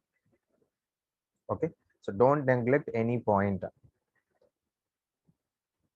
Right. First approximation we have seen. First approximate circuit. Now second approximate circuit. So after this we take break. Second approximate circuit. Now what we do in second approximation is observe. This is our first approximate circuit now. This is our first approximate circuit. Now what we do in this is, still we will go with one more approximation. That is, we will neglect the no load branch completely. No load current we neglect, because what is the value of no load current compared to load current? Small, 5%. So let us neglect that no load current.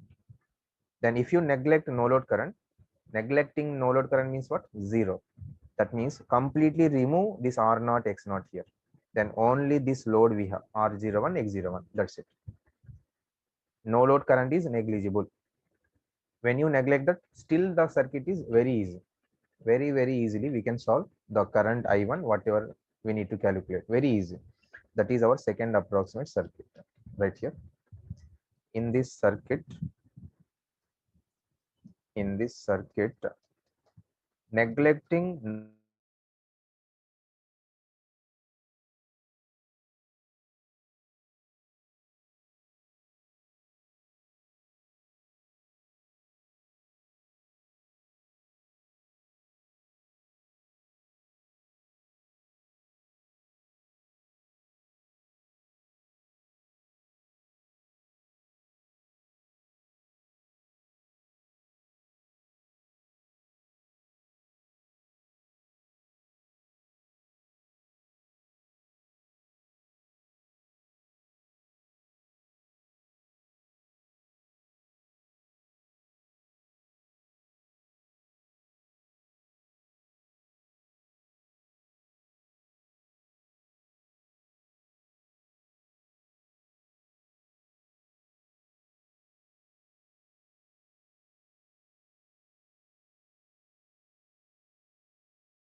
See, when I mu 0, don't say that flux is 0 in the core, no EMF, or nothing will happen in transformer. So don't get this type of doubts, because this is our calculation purpose. We are neglecting the small values. That means that there is no flux, there is no, nothing will happen in transformer. Don't think like this. Okay. It is there. Flux.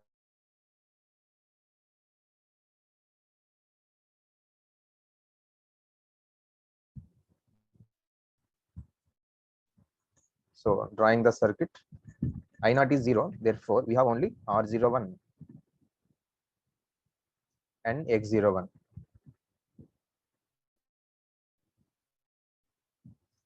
This is load. This is our second approximate circuit. Supply voltage.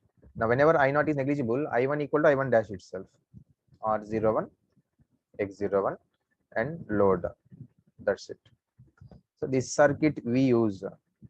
This circuit we use in short circuit test, particularly. Why in short circuit test is, short circuit means what? Load is shorted. If load is short, the current flowing is very high or not? Yes. Now, with respect to this short circuit current, if you consider no load current also here, there is ISC in this short circuit current, very high. Compared to short circuit current, what is no load current? Very less. So we can remove that no load branch. That's why we are removing that no load branch here. Okay. So this is the second approximate circuit. No load branch completely eliminated in this. So this is our second approximation. We use this is in short circuit test, remember. Okay. So with this, equivalent circuit part is completed. So remember the circuits so that we can utilize in some other topics. Now after break, we will start losses in transformer. Losses. So in the losses, the most important one is iron loss. So I can say this year, that is in 2022 also, we can expect one question from iron loss, either for 1 mark or 2 marks. Very important, guarantee. And if you take any competitive examination, engineering services, without iron loss, mostly 99%, there will be no paper. Particularly competitive examination, 100% there will be a question on iron loss. Okay, so take a break. After break, we start losses.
Let's see one question before losses.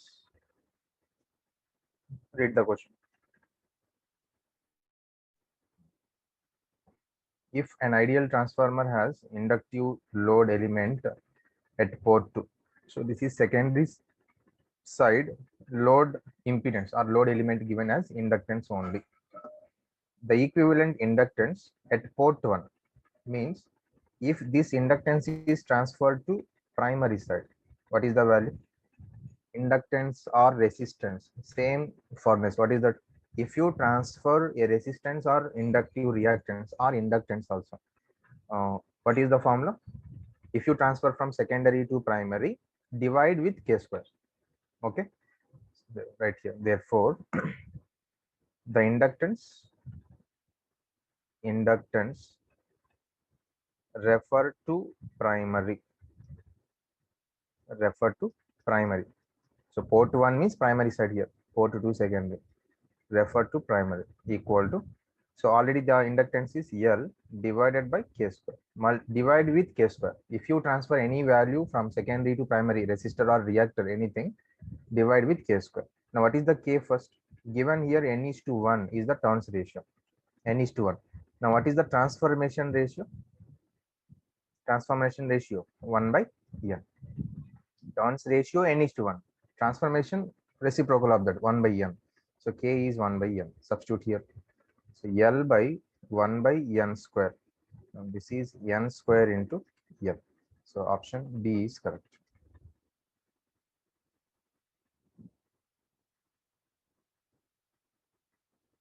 Okay.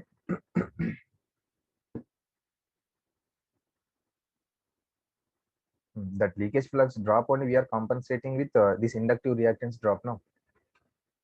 So in two way you can understand that. That is due to leakage flux some voltage drop, or due to leakage flux whatever EMF induced EX1, that is compensated by this inductive reactance drop. Okay.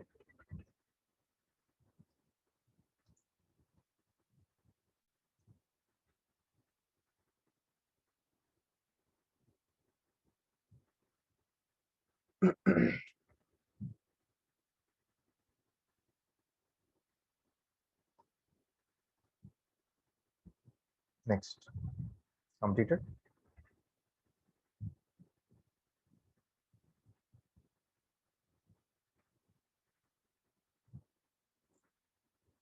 Right side heading, losses in transformer.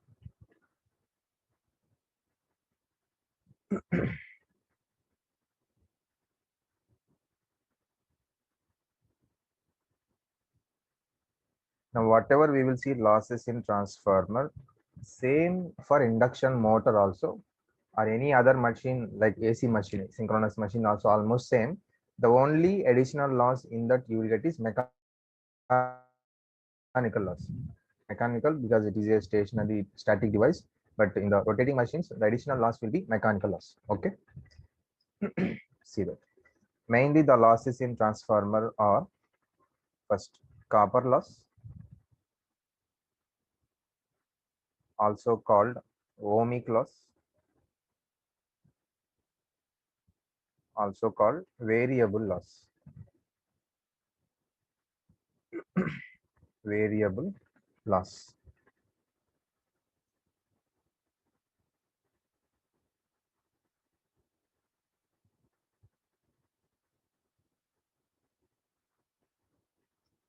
N square omega L. No, because they given only L here. So with respect to L, we are calculating. Otherwise, if they ask XL, then XL equal to omega L. But they are not asking complete reactance. They are asking only inductance. XL proportional to L only, no? So however, we write XL by K square, L by K square. Okay, with respect to L only they are asking.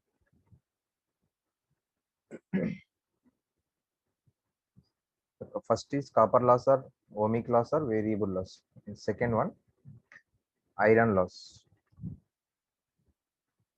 also called core loss, also called constant loss of transformer. Constant loss of transformer. And these two are the main losses. Our major losses are only these two. Okay. These two only major, or in every calculation we will see only these two losses, copper loss and iron loss. And third, there are some minor losses. This is common in every machine. They are stray load loss, stray load loss. And one more is dielectric loss, dielectric loss. So these two are major losses. In every numerical, we will consider only these two.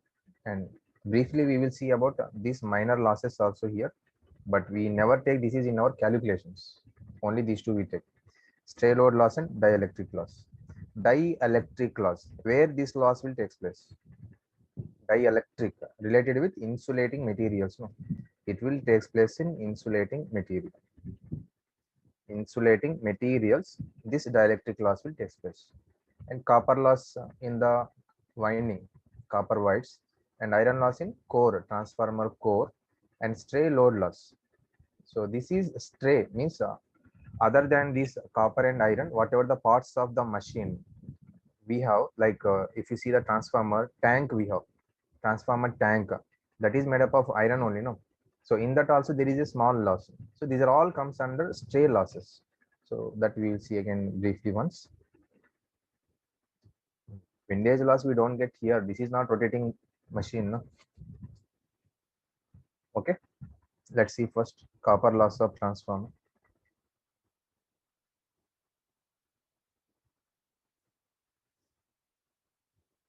Friction and windage loss. That's why I'm saying mechanical loss is not there here.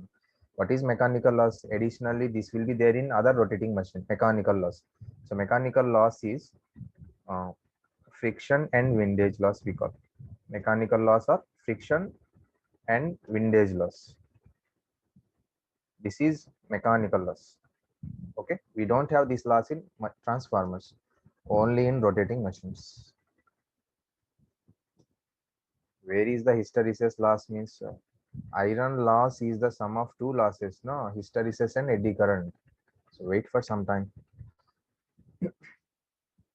Let's see first copper loss. First one, copper loss or variable loss of transformer. Copper loss. Now this loss is due to what? Resistance of windings.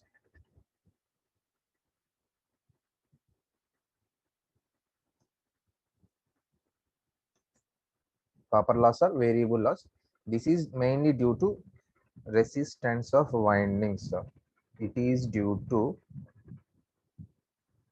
resistance of windings. Resistance of windings. Okay, so whenever there is a current in the winding, it will cause an I square R loss called ohmic loss or copper loss of transformer. Now considering due to primary resistance, what is the total copper loss in transformer? Tell me first.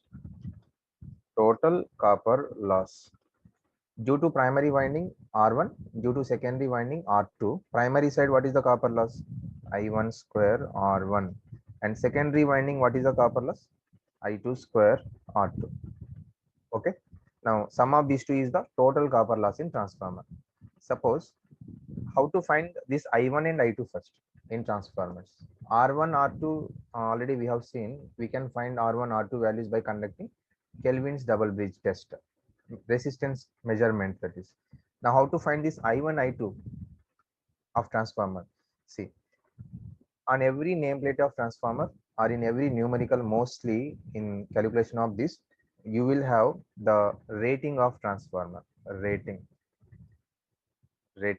let some power rating 10 kVA and some voltage rating 400 volts by 200 volt, two winding transformer they will give. Then how to find the currents in the respective primary and secondary? This is E1 by E2. How to find current on primary side? Whatever the current we are calculating, these currents we call full load current, means rated current, means up to this much it can supply. So what is that? I1 FL, full load current. I1 equal to, how to find current rating? KVA is there, voltage rating is there. Now KVA or volt ampere by voltage. will give current. So 10 kVA, 10 into 10 cube divided by primary side 400. Calculate this, you will get 25 amperes. Okay, 25 amps. This is the primary full load current. Similarly, if you want secondary full load current, how to find that secondary full load current? Same volt ampere, because I said already in definition, transformer volt ampere is same on both sides. Same volt ampere on both sides. So 10 into 10 cube, and secondary voltage is 200. Now what it means? What is this value? Calculate 50 amps we get. This is the secondary full load current, and this is primary full load current. So these currents we have to find and substitute here. You will get total copper loss. Let's some 1000 watts you got. Now the same total copper loss you can also find by other way. What is that? With suppose you don't know the I2 value. You don't know I2 value. You know only I1 value. Then how to find total copper loss? Yes, you can find. How? Transfer that secondary resistance to primary side. Then what is the total copper loss referred to primary? I1 square R0 1. Can we find like this or not? Yes. I1 only I know. Total resistance I transfer to primary. Then what is the total resistance? R01. So I1 square R01. Or we know only secondary current but not primary current. Then how to find? Transfer total resistance to secondary side. I2 square R02. So all these values are same. Whatever you will get in the first equation, sum of these two. Second also you will get same answer. Third also you will get same answer if you calculate. So all are same for same values only. Anything you can calculate. Okay. This is nothing but full load copper loss of transformer. Full load copper loss of transformer. Any equation you can utilize full load copper loss. I2 square R02. Anything you can take, either I1 square R01 or I2 square R02. Okay. Now, if it is required to find copper loss at half full load, how to find that?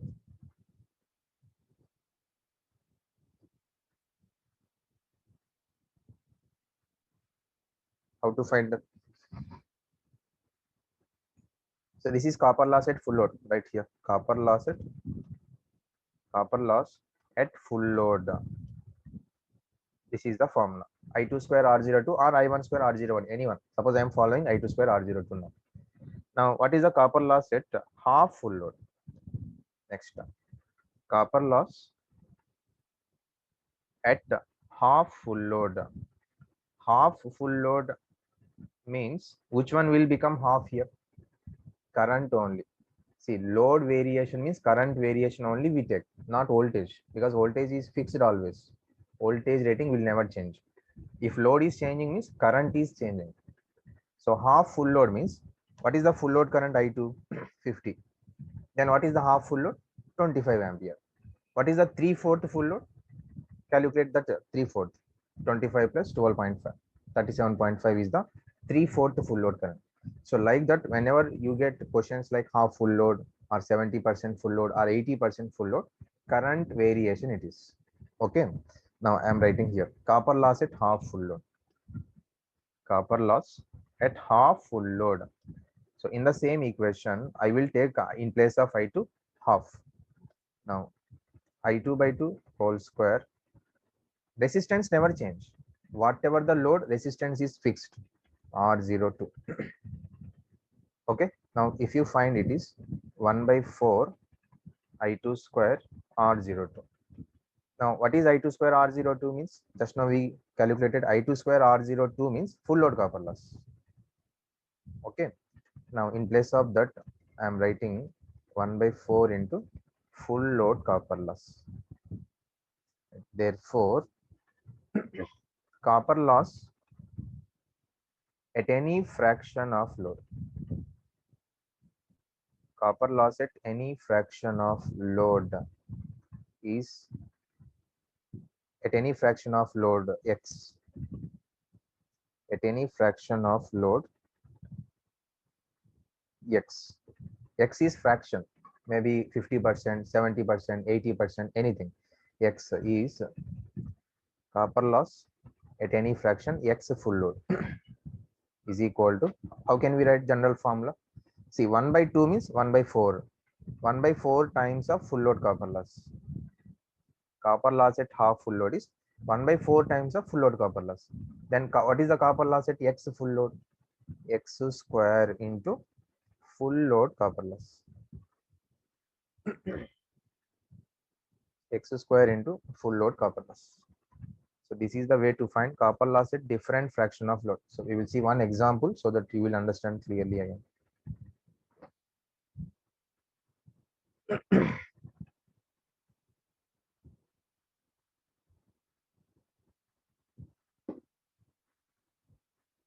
So for that we call it is variable loss. Why we call it is variable loss? Observe this. From this equation, copper loss is proportional to what? Square of current, no? Resistance of winding fixed. It never change. It is proportional to current. This current in the windings is variable current and it depends on load of transformer.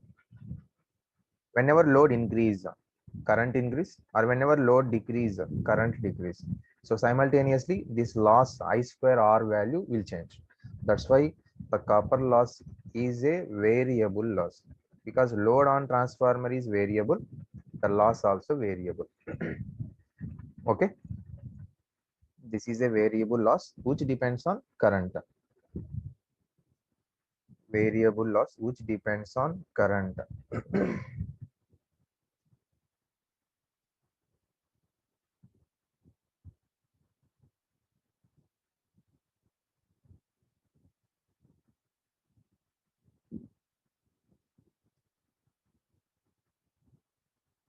Copper loss at half full load is 1 by 4 times of full load copper loss.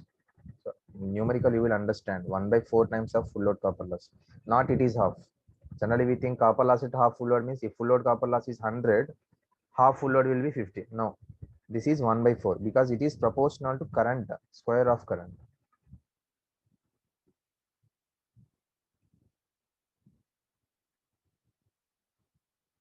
Copper loss proportional to square of current. Remember this. Next. We have one more in the copper loss is per unit copper loss. Per unit copper loss. However, we have previously seen per unit resistance drop or per unit reactance drop. In the same way, per unit copper loss. So the formula for this per unit copper loss is, it is also same, actual value by base value. Per unit copper loss is nothing but full load copper loss by the power rating of transformer. Base means rating of transformer. So the formula for this, right, first per unit copper loss, right, it is the ratio of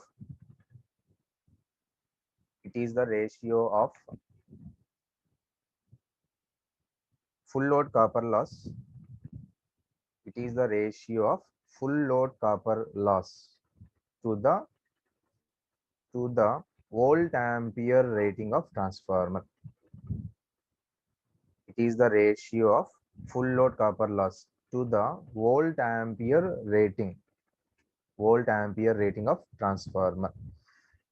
So what is the full load copper loss divided by volt ampere rating of transformer? So copper loss in watts, and people will get doubt here is, so this copper loss is in watts and here you are giving volt ampere. So both are not having same units. Per unit value means both numerator and denominator should be in same units. But we are not taking here. We are taking how it is volt ampere rating. Per unit copper loss, this is due to resistive element.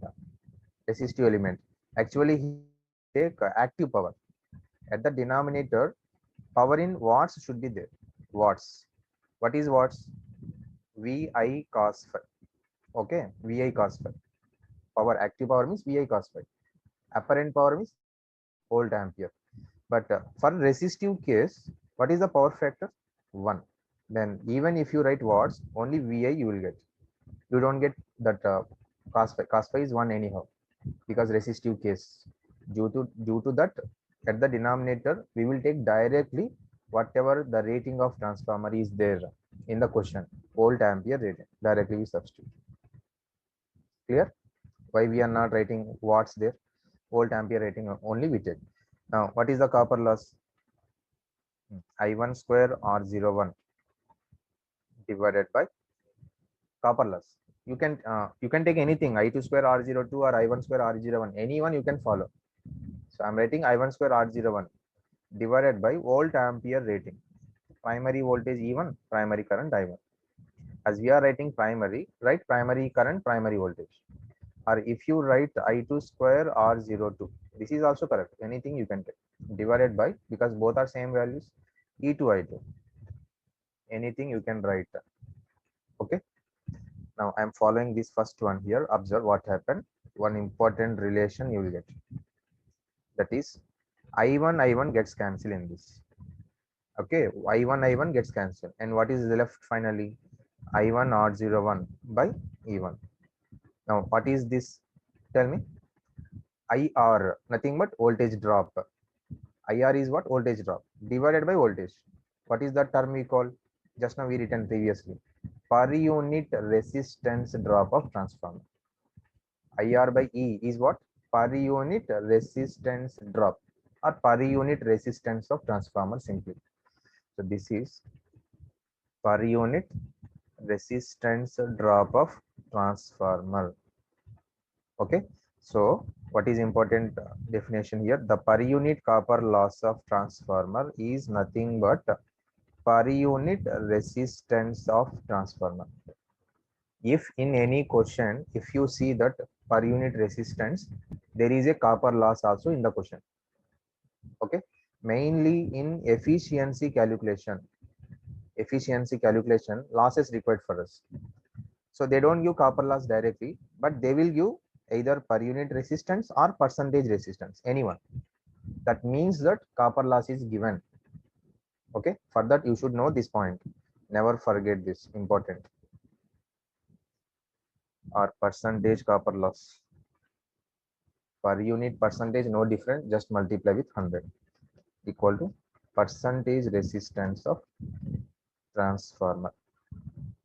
Okay, so you will see one example, you will understand very clearly for this. Remember this equation. So what is the full per unit copper loss? Full load copper loss by volt ampere rating of transformer.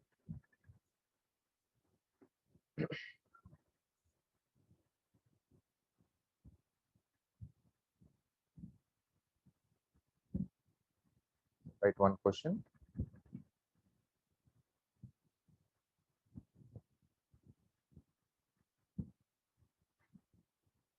Taken up to this.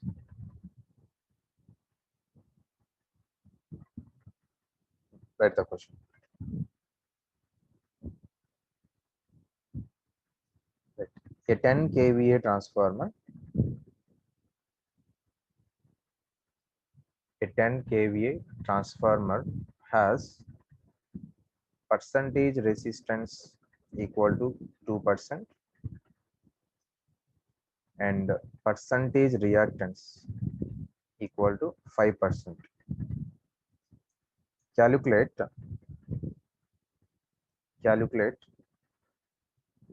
copper loss of transformer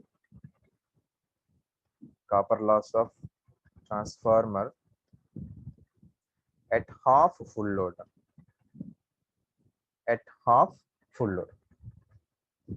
So try this. Tell what is the answer you will get. Copper loss of transformer at half full load. How much?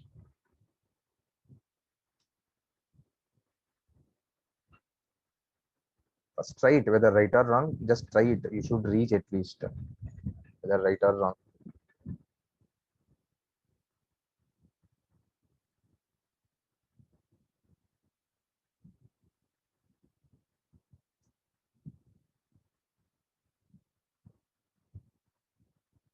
What is the copper loss at half full load?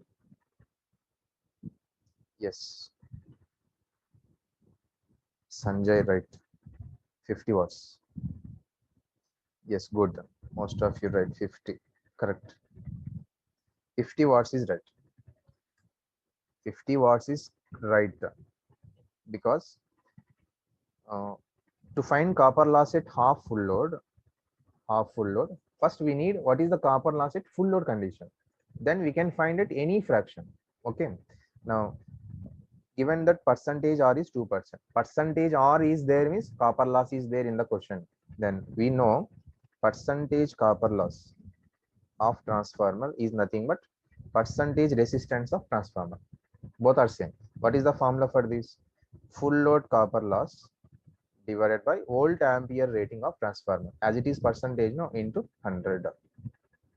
Otherwise, in per unit copper loss, if you write, don't take this 100. Now, what is the percentage R given? 2%. 2. This is equal to full load copper loss divided by rating. This is the volt ampere rating of transformer. Volt ampere means don't substitute 10 here. In volt ampere, you have to write 10K. So 10 into 10 cube into 100. So full load copper loss is how much from this? Full load copper loss 200 watts you will get. Okay, this is full load copper loss. Always remember from this percentage copper loss or percentage resistance, you will get full load copper loss only. This equation is valid for full load copper loss only.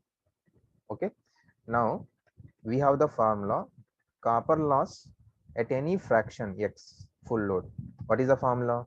X square into full load copper loss. Now we need copper loss at half.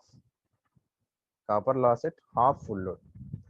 X square is 1 by 2 whole square 1 by 4 into 200. This is 50 watts. So like this we need to find copper loss at any fraction. Anything for 70%, suppose they given. What is copper loss at 70%? 70% means x equal to 0.7. Now substitute here 0.7 whole square into 200, whatever you get. Or what is the copper loss at 80%? Means x equal to 0.8. 0.8 whole square into full load copper loss. So like this.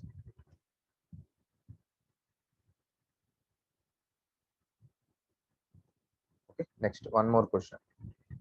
Try to solve one more question. Completed.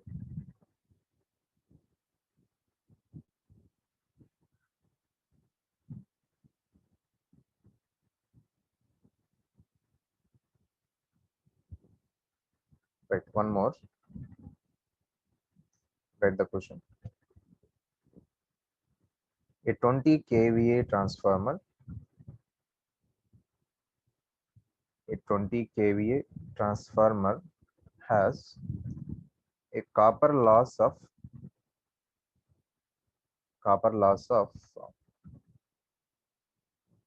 200 watt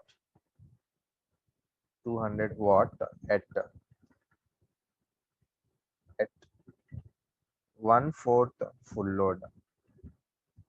Copper loss of 200 watt at 1/4 full load. At 1/4 full load. Calculate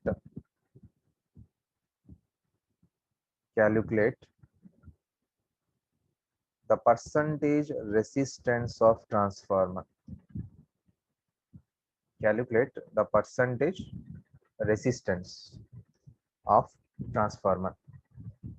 Try this. So previously given percentage R, you calculated copper loss. Now in this question, reverse. Copper loss is given. Now you need to find what is the percentage resistance of transformer. Opposite to previous question it is. Opposite to previous question.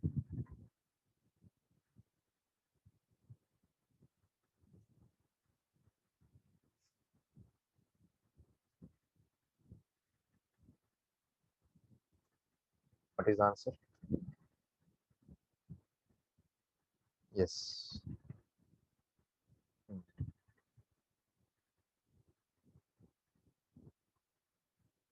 Yes, right. Yes.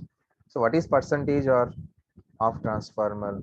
Nothing but percentage copper loss only, no?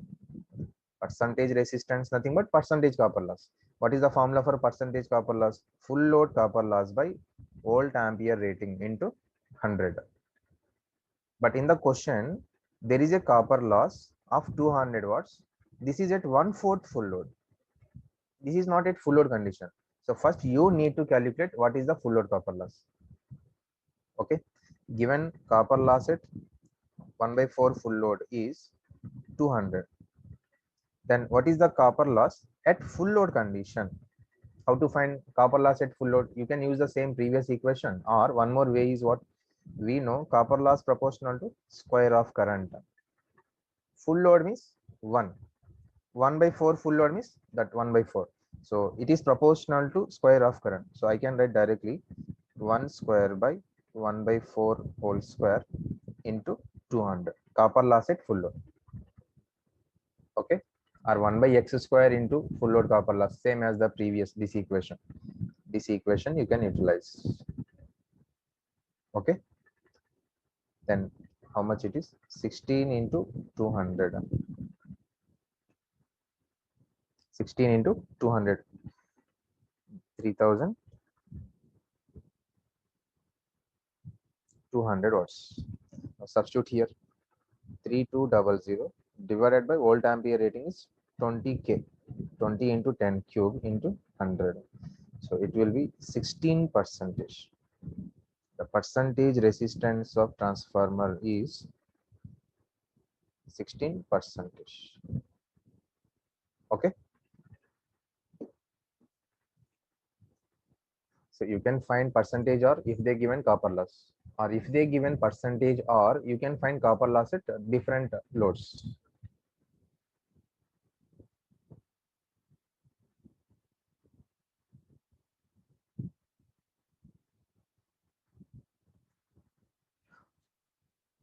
Okay, with this copper loss complete, next we start iron loss. So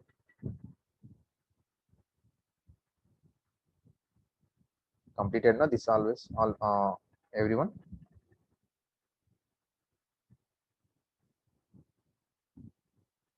Iron loss is very important, not only now, because iron loss is not one topic to just listen and leave. It will come in entirely, mostly in every up to completion of transformers completely, like efficiency calculation or voltage regulation calculation, or in three-phase transformers again this iron loss topic continuously will come, like hysteresis, eddy current calculation, all. So this hysteresis and eddy current losses completely depends on equations. We have some mathematical equations, based on that only we get numericals. Particularly in OC test, open circuit test, we will calculate iron loss of transformer. So there, if you have good idea about these losses, there you can easily find the iron loss, sum of hysteresis and eddy current loss. Okay, so second, iron loss of transformer. Iron loss, also called core loss, also called constant loss it is.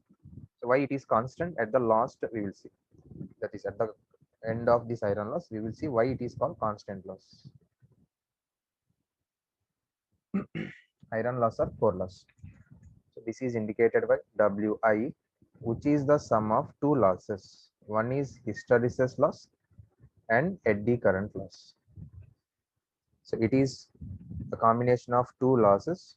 One is hysteresis loss. Let WH, and second eddy current loss. Eddy current loss. Let it is WE. Hysteresis and eddy current loss.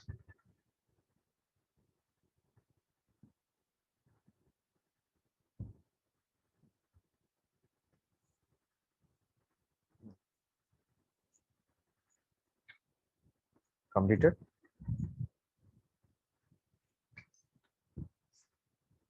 So first we see hysteresis loss, and then eddy current loss, and finally again we come to iron loss, sum of these two losses.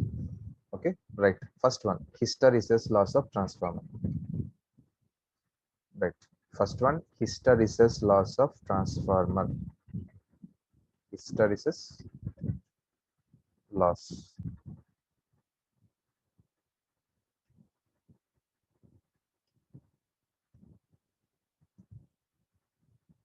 hysteresis loss.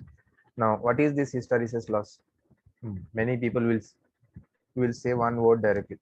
Due to reversal of magnetization, it will take place. Yes, this is right only. But what it actually means?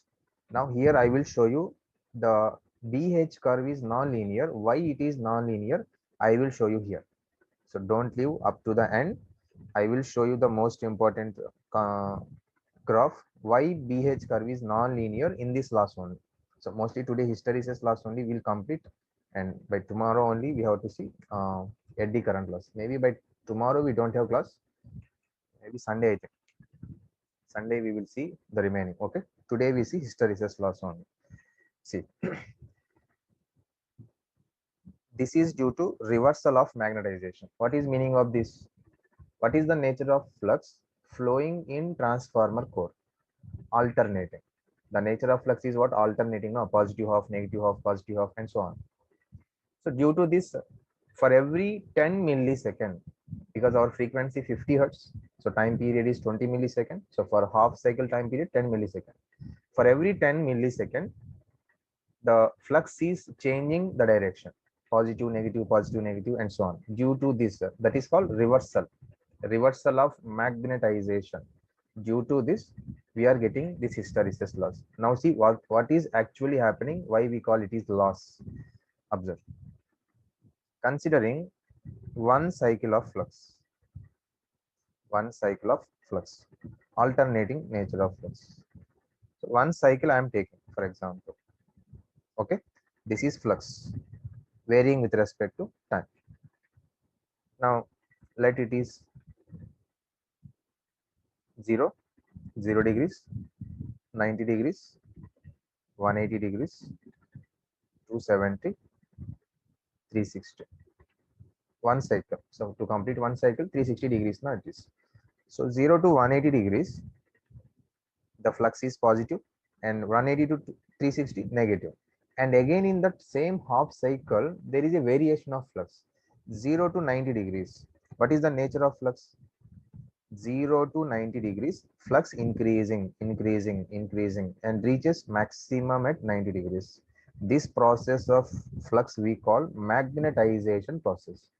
See, magnetization means whenever flux increasing, that is we call magnetizing process. Whenever flux decrease, that is we call demagnetization process. Now what happened? Magnetize, because flux increases. From 90 to 180, what is the nature of flux? Decrease. And 0 at 180 degree. This is we call demagnetize. Flux decreasing, that is we call demagnetize. Again, from 180 to 270, what happened?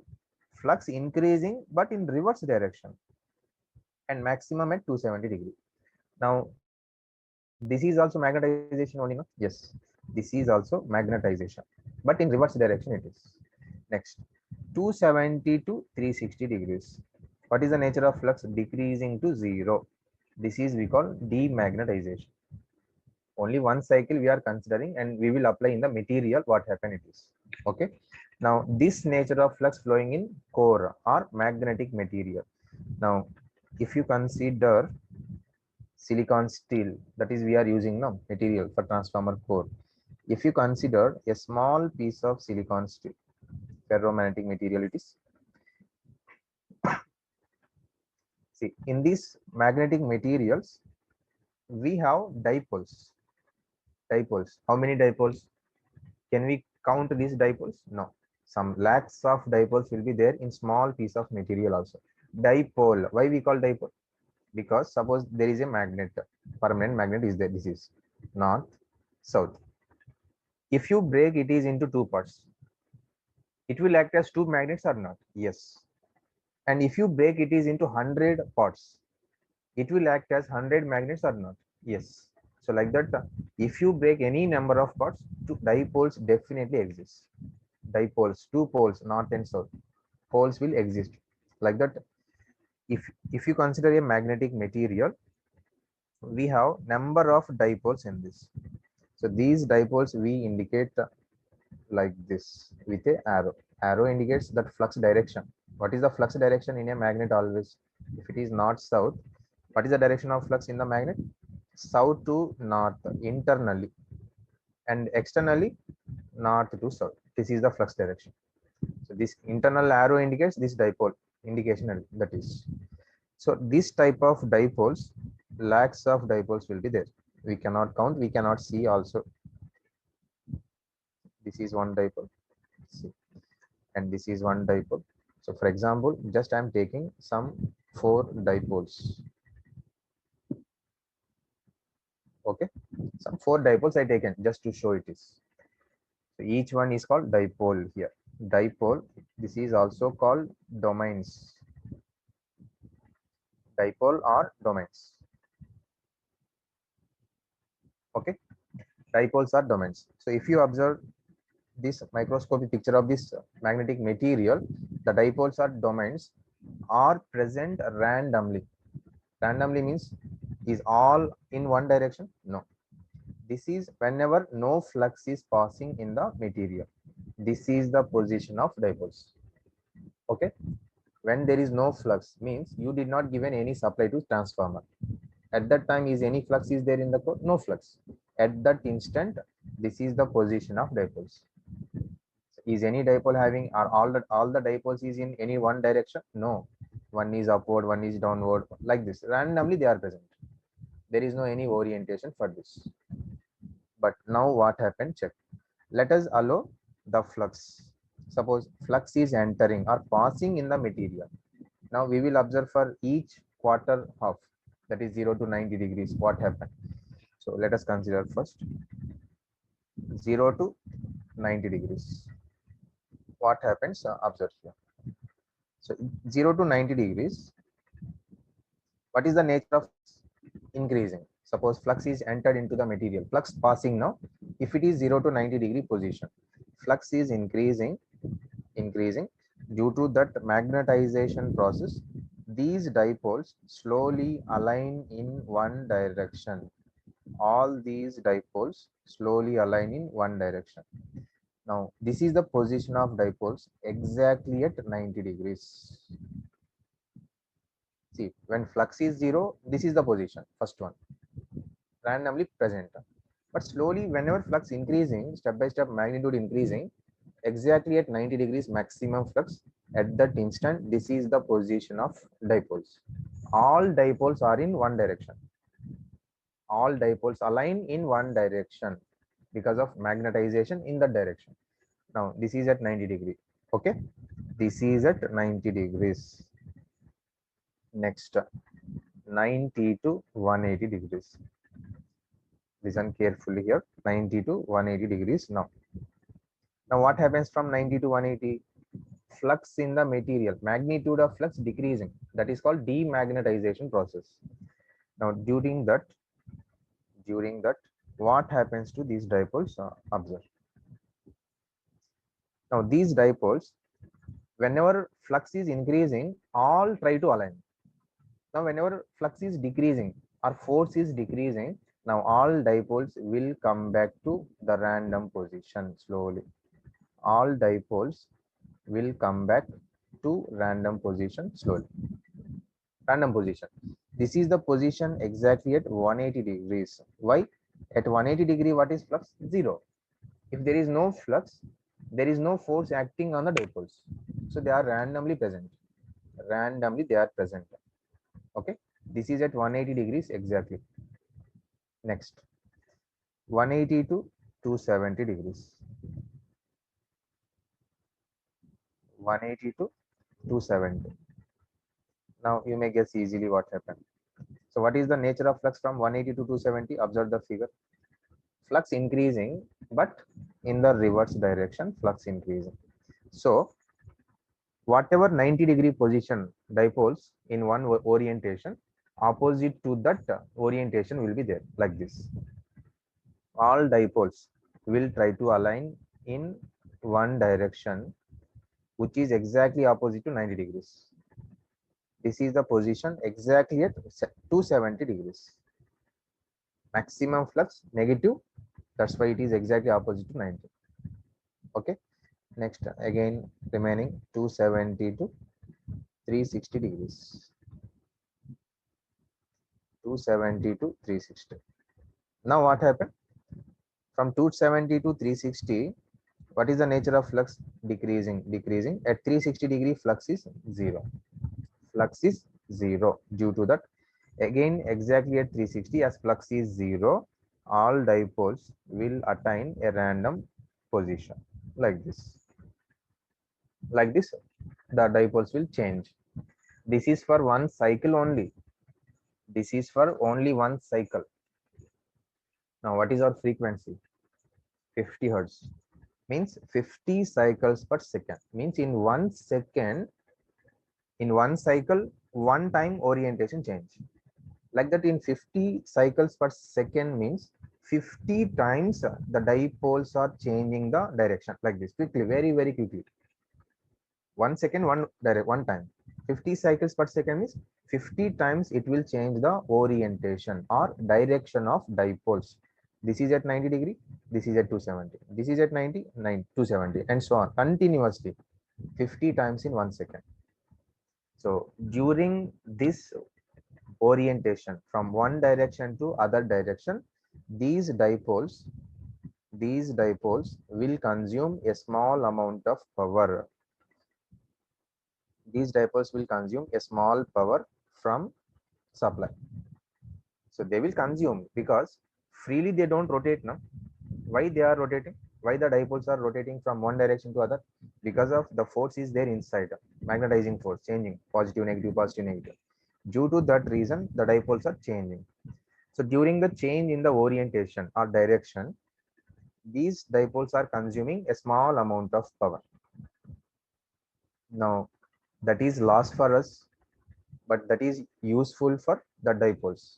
That is loss for us, but useful for dipoles. That's why we consider this is a power loss. And this is called as hysteresis loss. Power loss or hysteresis loss we call.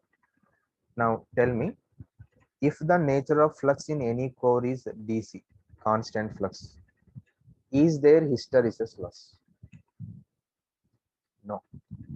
If the nature of flux is DC, what is the hysteresis loss in the material? 0. Why 0? Because of DC, positive. Always same direction of flux, no change in the flux. Then all dipoles will align one direction and fix, and they don't interchange again. Then as they are not interchanging, they don't consume any power. Fixed, always in same position. Orientation is fixed. They don't change again. Continuously, if you observe for long time also, dipole's direction will be same. So due to this reason, if the nature of flux is DC in any material, the hysteresis loss 0. Not only hysteresis, eddy current loss also 0. Why? How eddy currents will form? If flux is changing, no, then only eddy current will produce. Otherwise, if flux constant, no eddy current, so no loss. So totally iron loss is 0 if the nature of flux is DC in any iron material. This is there only in the stator of DC machine. Stator of DC machine, 0 iron loss. No iron loss in stator of DC machine because their flux is DC. And due to this reason, when we need to laminate any core, when we are laminating any core, when there is eddy current loss, we are laminating to reduce that. But if there is no eddy current loss, is it required to laminate? Not required. That's why stator of DC machine is not laminated. That is a solid core. Stator of DC machine is not laminated. Remaining every part of machine will be laminated. If you take induction motors or synchronous machine or DC machine armature rotor, that is also laminated. Only stator of DC machine we don't laminate because no eddy current loss. Then why we should laminate unnecessarily? Just cost will increase if you laminate. Okay, remember this.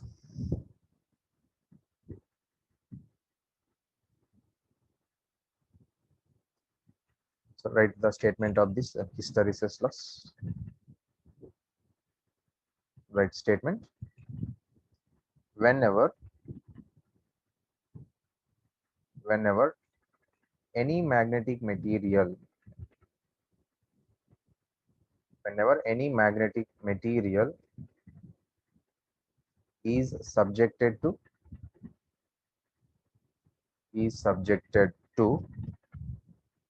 an alternating flux or time varying flux, we call an alternating flux, then the dipoles of the material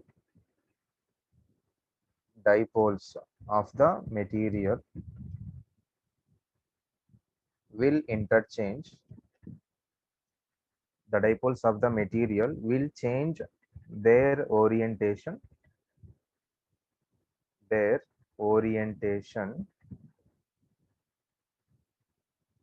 for an every half cycle. For an every half cycle. During this,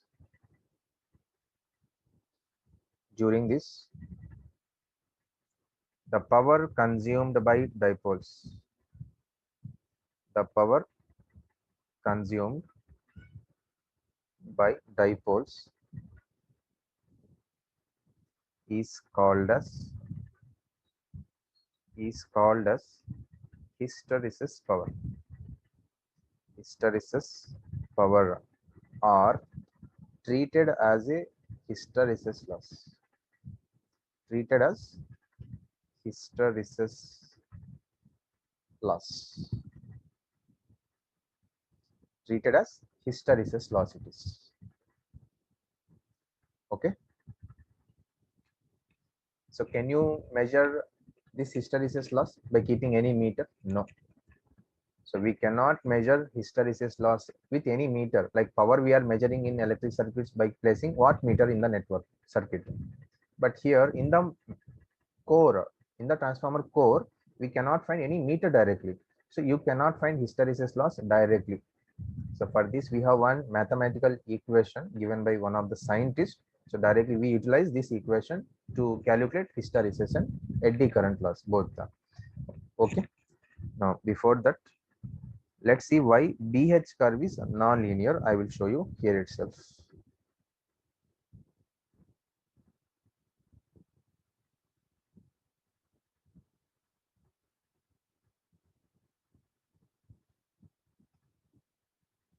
Observe this.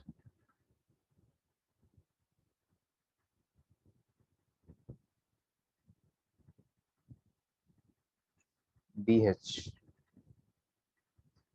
So drawing graph between the magnetic flux density and field intensity. Now, B proportional to always flux. B. What is B? Flux per area only, no? Area never change. Flux only variation. So B proportional to flux. And what is field intensity?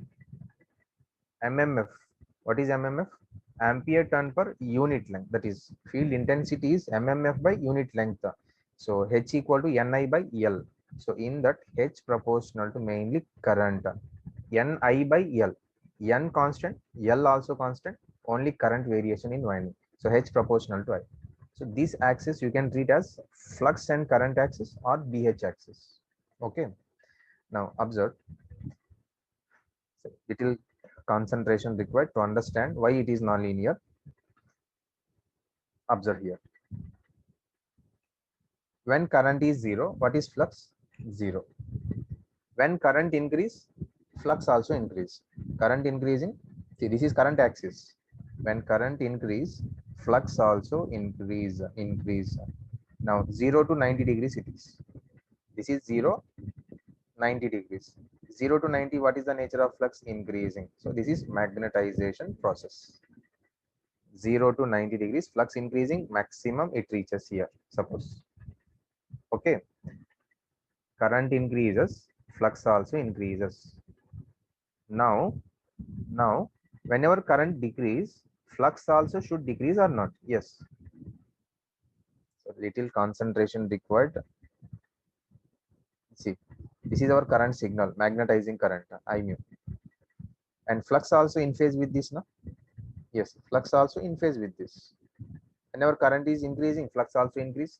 Whenever current decreasing, flux also decrease. Whenever current zero, flux also zero. Like that, when current increasing in reverse direction, flux also increasing in reverse direction. So remember this. This is current. This is flux. Okay, both in phase. This is our electrical representation electrically, but we are applying these signals to magnetic material now. So little concentration, observe. 0 to 90 degrees. Now from 90 to 180, current 90 to 180, current decreasing to 0. So at 180 degree current is what? 0. So this is first current increases maximum. Whenever current is maximum, flux also maximum. Flux also maximum. Now current decreasing. Whenever current is decreasing, flux also decreasing, decreasing, decreasing, decreasing. Whenever current 0, actually flux should be 0 in the core, but the flux will not be 0. There will be a small amount of flux here. See, current decreasing, current decreasing. So flux also decreasing, but flux is not following exactly the current relation, because whenever current 0, flux has to be 0, but it is not 0 here. This is not 0. Signal is 0, but flux, whatever BH curve we are drawing, this BH curve is with respect to material we are drawing, magnetic material, or with respect to core we are drawing. So little concentration required. You people definitely will get doubts how it is not becoming 0 here. See, current 0, actually flux signal is 0. Flux signal is 0 only, but flux in the material is not 0. That flux now we called, what is this flux we call? This is we call residual flux. This is we call residual flux. This is called residual flux. There will be a small amount of flux in the material, even the current is 0. Even the current is 0, there will be a small amount of flux in the material, because in materials, flux, ferromagnetic materials particularly, even current is 0, flux immediately will not be 0. So now I will show you the best example, electromagnet. Observe. Take a electromagnet. Now I'm giving a DC supply. Supply is given to this. Now current will flow. So whenever there is a supply, current is flowing. So this is the current. When there is a current, there is a flux. So applying right hand thumb rule, flux is produced like this. Okay, this is flux. Flux is there.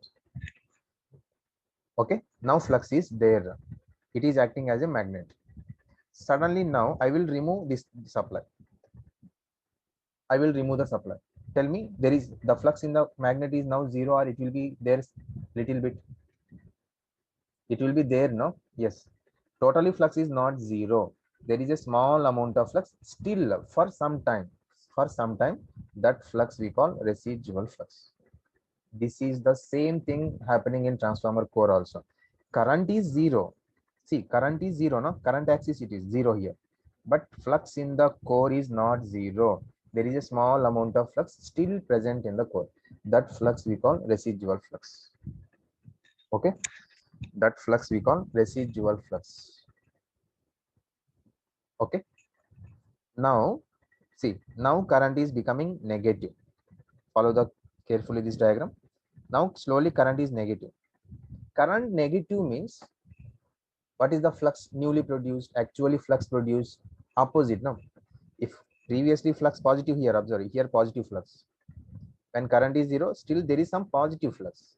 But whenever current negative, flux direction also, actually whatever flux is produced, that flux is in reverse direction. Now that flux and this positive flux gets compensated slowly. Now the flux in the material slowly come back to 0. Now it will be 0 at one of the current, at one of the negative current, the flux in the material is 0. This current, or this is we call coercive force. This is we call coercive force. This is from here to here. This is we treat as coercive force. What is coercive force? It is the force. H means what? MMF only, no? Magnetomotive force it is, or proportional to current. It is the force or current required to bring that residual flux in the core to 0. Here residual flux, here flux in the core is slowly 0 now. Now that current or that force we call coercive force. So what is coercive force? It is the force required to bring the residual flux in the material to zero. That force we call coercive force. From now what happened? Now flux in the core zero, no? Yes, zero. Now what happened? Check. If current still is negative, current is still negative. Now the flux in the core increase in reverse direction, increasing. Now current increases up to some maximum value, negative, and flux also reaches maximum. Now again, one cycle completed. First increasing, that is one half is completed. First increase and then decrease. First one cycle is completed. This is 0, 90 degrees. Again 180 degrees. Now 270 degrees. Now 270 to 360. Now again current is decreasing to 0. So flux also decreases. But even current is 0, flux will not become 0. Same thing, residual flux it is. Now after a small positive current again, now flux will become 0. This is also same coercive force. Whatever length is there left side, same length on right side also, coercive force. From now again current increases, flux increase. So like this it will follow. So this is the BH curve or hysteresis curve, or we call BH loop it is. Now 0, 90 degrees, 180 degrees, 270, 360. Now from now again next cycles will continue, next cycles from here, like this, and so on. Now same loop will continue in this way, magnetization, demagnetization, and so on. Same will continue now. Okay, this is called BH curve or BH loop or hysteresis curve. Okay, this is a non-linear. Now tell me why it is non-linear. Why BH curve is non-linear? Because the magnetization and demagnetization, this is magnetization and this is what, demagnetization, both are not in phase. Magnetization and demagnetization are not in phase, they are deviated. This is due to mainly some coercive force. This is due to the presence of residual flux. What is the property to have residual flux for the material? The property is called retentivity. Due to retentivity of material, retent means hold.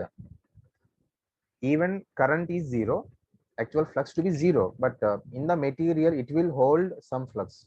That flux we call residual flux. Okay, so listen one more time this BH curve. See, initially current 0, flux also 0. Now current increase, flux also increases, current increasing, flux also increasing, and reaches maximum at 90 degrees it is. This is at 90 degrees. From 90 to 180, current decreasing. See, current decreasing. Now at 180 degrees exactly, current 0. So flux also decreasing, but at 180 degree current 0, but flux is not becoming 0. This is due to the property of retentivity, which is having some residual flux in that. So due to that, even current is 0, flux is not 0. Okay, now current is becoming negative. From 0, current is becoming negative. Whenever current negative, a reverse flux is produced. That reverse flux will make that residual flux slowly to become 0. At one of the current in negative direction, the residual flux totally becomes 0. That current or that force we call coercive force. So what is coercive force? So if you want to write that definition also, it is the force required to bring the residual flux, or to make the residual flux, or to bring the residual flux to 0. It is the force required to bring the residual flux to 0. Here it is 0. From now, whenever current is negative increasing, whenever current is negatively increasing further, then flux increases in the reverse direction. Flux increases in reverse direction. And when current again decreasing to 0, flux also decreases, and same thing again repeats. Residual flux, even current is 0, flux is not immediately 0. Again after a small positive current, now the flux will reaches to 0. Same, due to coercive force. That is called coercive force. Again, when current increases positively, flux also increases. Now same phenomenon will repeat for the next cycles. Okay. Now clear now all of you why it is non-linear.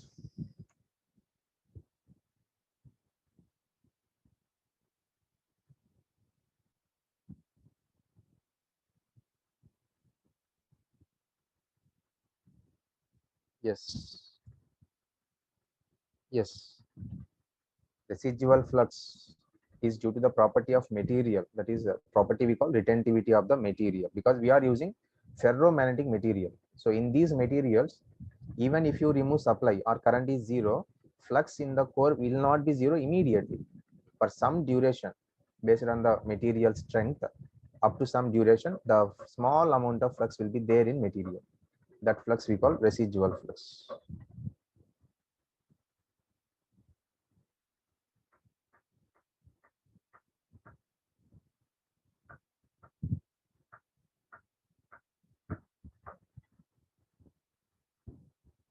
Check from your side itself, because nobody getting problem, that is.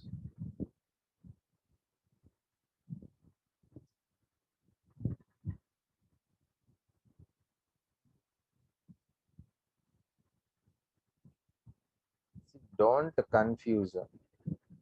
At 180-degree current and flux is zero. What is this? This is electrically. But what we are drawing, this is the figure we are drawing for iron material we are drawing. In the material, what is the variation with respect to current we are drawing? Okay. This is the signal with respect to electrical, but this is the figure we are drawing for magnetic material. In the material, how the flux variation with current.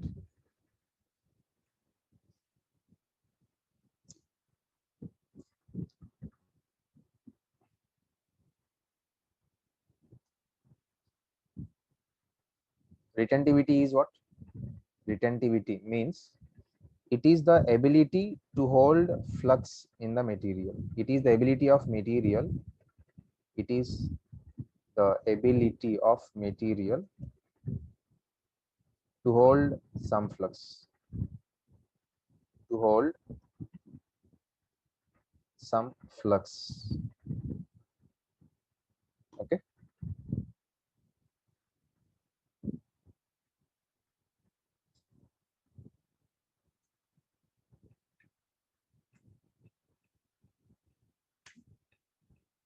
So this is we call BH loop. BH loop are also called hysteresis loop or hysteresis curve. Hysteresis loop, name of this graph. Or magnetization curve also we call magnetization. Okay, let's see now how to find hysteresis loss.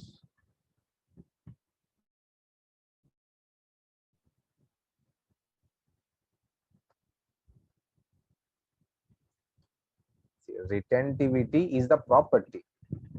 Residual flux is what? A small amount of flux present. Why it is present? Due to retentivity. As the material having some retentivity property, it is having some flux. That flux we call residual flux. Okay. Due to retentivity only, residual flux will be there. Clear? Now see how to find this hysteresis loss. Right. This hysteresis loss we can find by two methods. One is the graphical method, one is mathematical method. Graphical method means now we have drawn a graph here, BH graph, BH loop. If you are able to find this area of hysteresis loop, this area, whatever area we got, if you able to find this area of hysteresis loop, that means the area of hysteresis loop will give hysteresis loss for one cycle. This is for one cycle we drawn. And for next cycle, what happened? Same loop will overlap. Same loop will overlap. That's it. So if you able to find this area, that is the hysteresis loss for one cycle. Then what is total hysteresis loss? Just multiply with frequency, whatever we apply. Okay. So right here 1 point. The hysteresis loss can be calculated by The hysteresis loss can be calculated by first method, graphical method, and second, mathematical method. But in this, important is mathematical method only. So using that only we get questions. Mathematical method. Okay, right. First, graphical method briefly. How to find graphically? Graphical method. Write this right here. So graphical method means draw the BH curve for the given material. So transformer core, silicon steel, no. So with respect to that material, draw the BH curve. Okay, draw the BH curve or hysteresis loop or curve. Then calculate the area of that hysteresis loop. Okay, right here. Hysteresis loss for one cycle. Hysteresis loss for one cycle at hysteresis loss for one cycle equal to area of hysteresis loop, area of that hysteresis loop.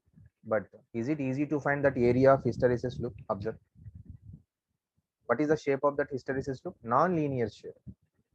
So we need to integrate this from limits that we should have in the graph, and integrating and calculating the total area occupied by that hysteresis loop. If you able to find that area, then we can find hysteresis loss, but it is difficult because it is not a standard shape, no, like circle or square or rectangle. We can find areas easily, but for non-linear waveforms or non-linear graphs, we need proper integration for this. So it is difficult. So if you are able to find, then it is the procedure. Hysteresis loss for one cycle is area of hysteresis loop. Therefore, total hysteresis loss,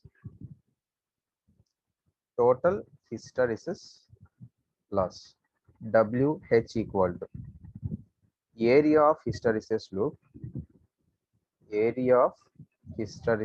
loop, multiply with the supply frequency. You will get total hysteresis loss. Okay, whatever the frequency you are giving, that frequency you multiply, you will get total hysteresis loss. This is the method in graphical approach. But mostly we have this mathematical method only. From here only we get questions. Right now, mathematical method.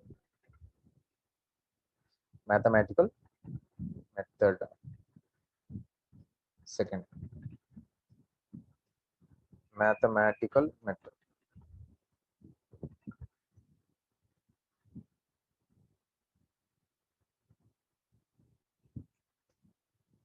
Mathematical method. See, in this method, we have one equation. So this is given by scientist. So directly we take this equation. These two equations you should remember. One is hysteresis and eddy current loss. Two equations. Okay, right here. In this method,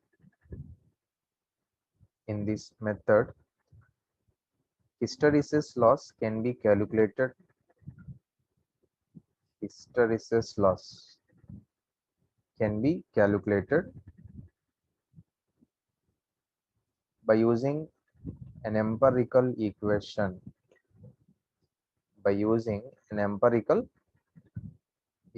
Empirical means derived. So directly we take this equation, empirical equation, that is WH equal to eta B max power x into VF. So never forget this equation. So this is given by the scientist named Steinmetz.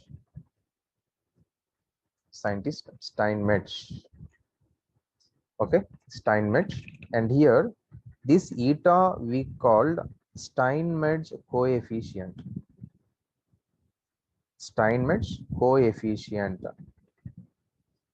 And B max, you know, maximum flux density. It is maximum flux density.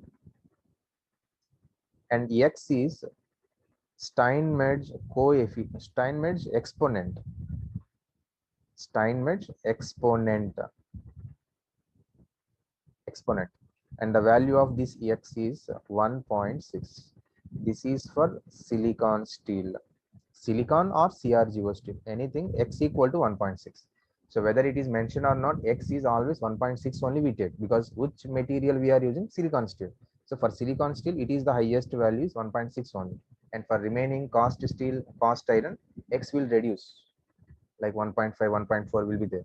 So x is 1.6 for silicon steel, and where V is volume of core, volume of core.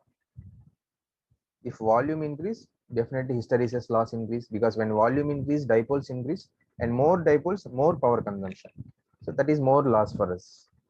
And frequency, F is frequency. Okay. And in one of the examination I have seen, if the coercive force of magnetic material increases, what is the hysteresis loss? If the coercive force of a magnetic material increase, then what is the hysteresis loss? What is the hysteresis loss? Yes, increase. Yes, right. Increases. Increases. Yes, good. Because observe here. If area increase, loss increase. If hysteresis loop is thinner, loss is less. If area is less, or means thinner loop. If BH loop is thin, definitely hysteresis loss is less. If it is wider, hysteresis loss increase. If width of the loop increase, hysteresis loss increase. If height of the loop increase, then also hysteresis loss increase. Or if coercive force increase.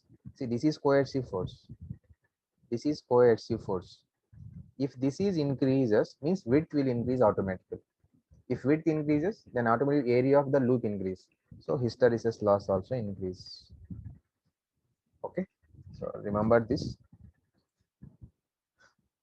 So here still we have some two cases, case one, case two. So tomorrow we continue this. Not tomorrow. Tomorrow we don't have class. I think Sunday we have class again. Okay. Sunday we have class, and for timing mostly it is 2 to 9 will be there, and you also check in your portal once. Okay. Sunday.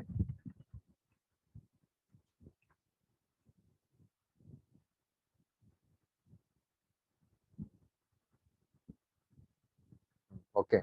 2 to 9 means 2 to 8 or 8:30 mostly we take. Okay. Okay.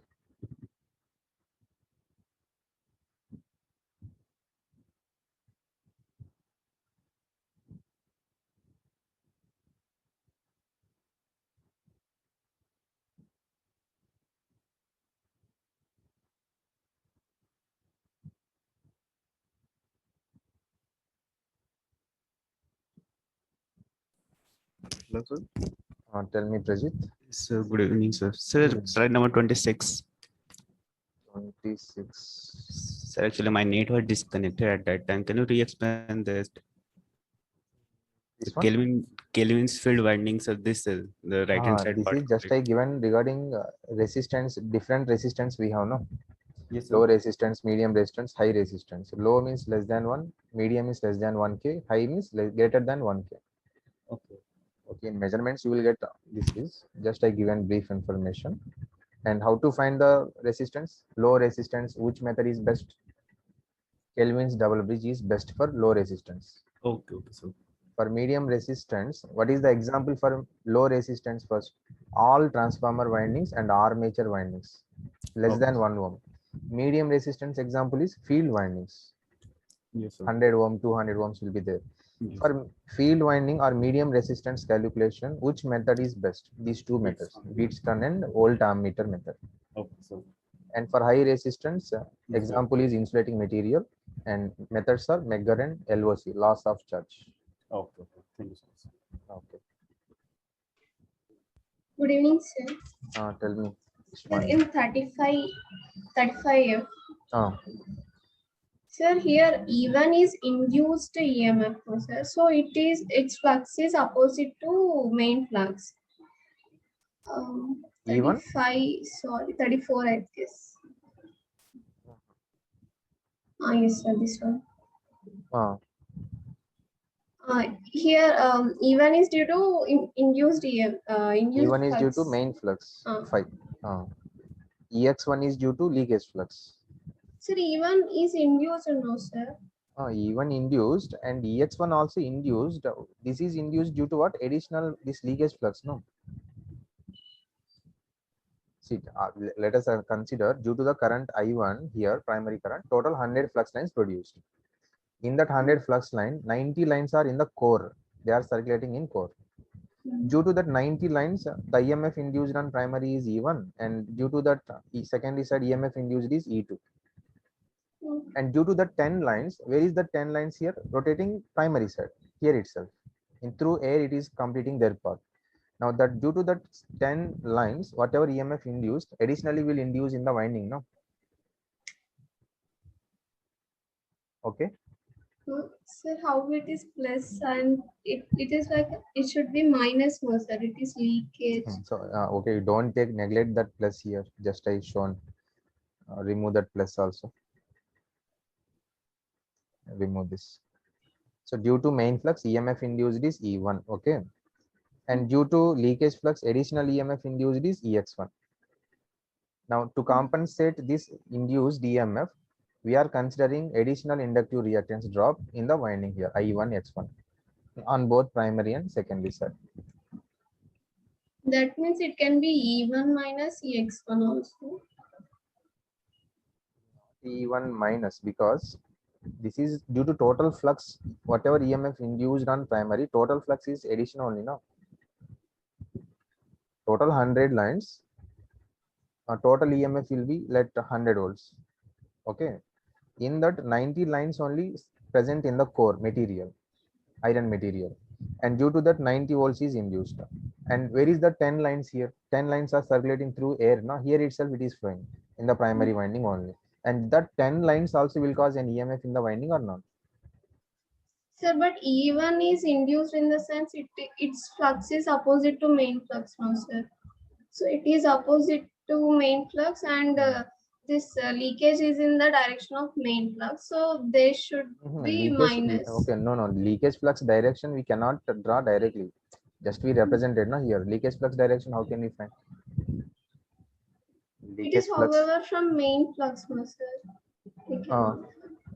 Then it should be in the direction of main. No. Okay, no need of that much thinking regarding this leakage flux. So due to leakage flux, some EMF will drop or not? Just tell me. Yes. Not only here, if you take any generator also, for example, we have alternator. In the alternator rotor, we give field winding, some flux will produce. And in the stator, we place winding, RYB, 3 phases. Whatever flux produced in the rotor, north pole, south pole, if whatever flux produced, if it reaches to the stator, then total EMF induced. Suppose 100 flux lines produces here. The total 100 flux lines will not go to stator. 90 lines only will touch with stator. And 10 lines rotate here itself. Now, how much EMF will induce in the stator? Regarding that 90 lines only EMF induced, no, in the stator. Yes. 90 lines are going 10 there. Will waste. 10 is waste. Means some voltage reduced or not? The reduced means it should be minus. Reduce. So see clearly 90 volts induced. Suppose if there is no leakage flux, how much voltage will induce there? 100. 100. But as some flux is leakage, it is okay. You are considering like that. If it is total 100, now okay, you think okay, right only. According to you, it is right. Okay.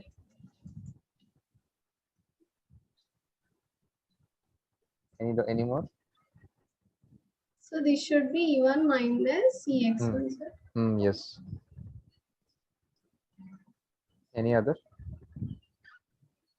And in the hysteresis curve in first quadrant, all three points are at the same point, sir.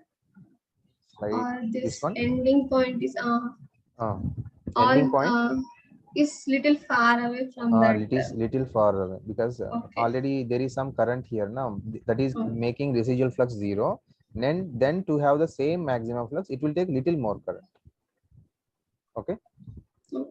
little Thank far you. away. Hmm. Jitender, Hello. tell me Jitender. Sir, in the first slide, the question you solved today in the beginning, Slide number 1, 25, I think. Tell me here. yes, sir. Here you said that we have to neglect the Iron loss. iron loss. Sir, but if we are considering I naught directly, if we are not using this, I tried to solve by Okay, like that also okay, right only. which, sir? You are considering directly flux, no? Yes, sir. I'm considering Flux equal to Li. MMF by reluctance. That is also okay. MMF by reluctance. Okay. Yes, sir. And then MMF is N into I naught. And then Actually, MMF is due to N into I mu, not Ni naught. There also. it will not be, if sir, if complete is I naught, then will not take N into I naught. Actually, here no load current same means when no load current is same, if flux in the core is same, no? Simply. If flux is same, I mu same. If flux is constant, IW also same. No, sir, I'm saying if no load current is I naught and the part, okay, so only I mu component we have to Yes, take yes, L. yes. Simple. Okay, sir. Anyway, that is also same you will get. Yes, sir. I'm getting same, but I thought I was doing something wrong, so that's why I Okay. thought to ask. Okay, right, good. So I mu I should take there also. Yes. Okay, sir. Thank you, sir.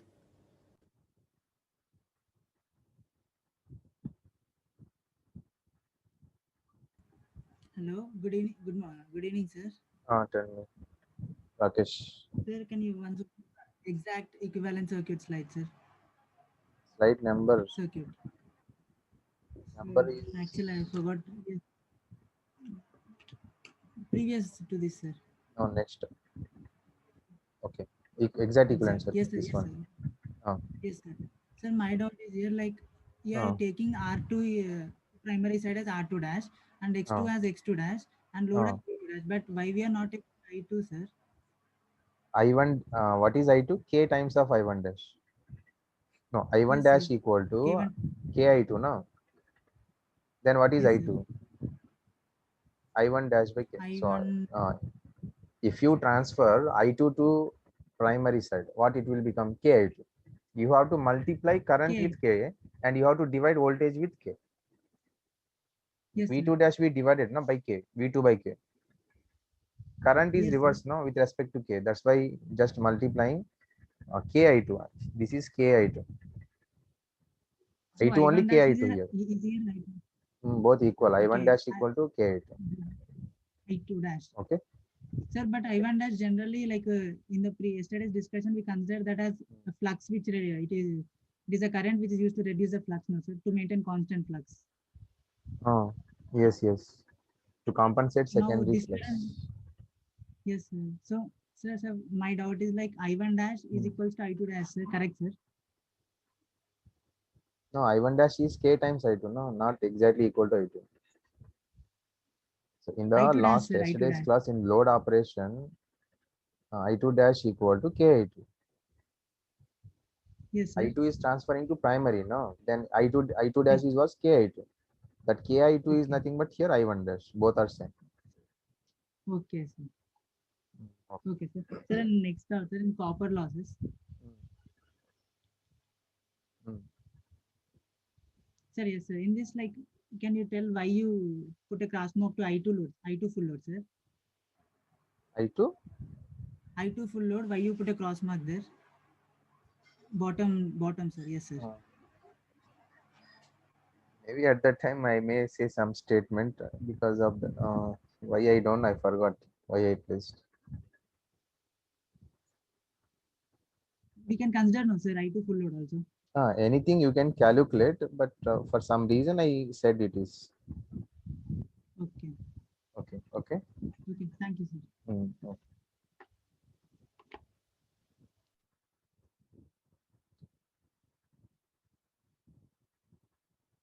Jayashree, Sir, good evening, sir. tell me. Sir, in 40F, sir. 40F. Yes, sir. Tell me. Sir, here, no load leakage flux on primary is neglected, the third point, sir. But in the circuit, we have drawn I naught, no, sir. For the How? first point, I naught is not flowing through R naught and X naught. So Not it R0, R1, X1. oh yes, sir. R1 X1 it is not flowing. So we are saying that no load impedance is Not negligible. taking place. Yeah, neglected. Then the third point, but current is flowing, no, sir. I naught current is there in the circuit, no, sir.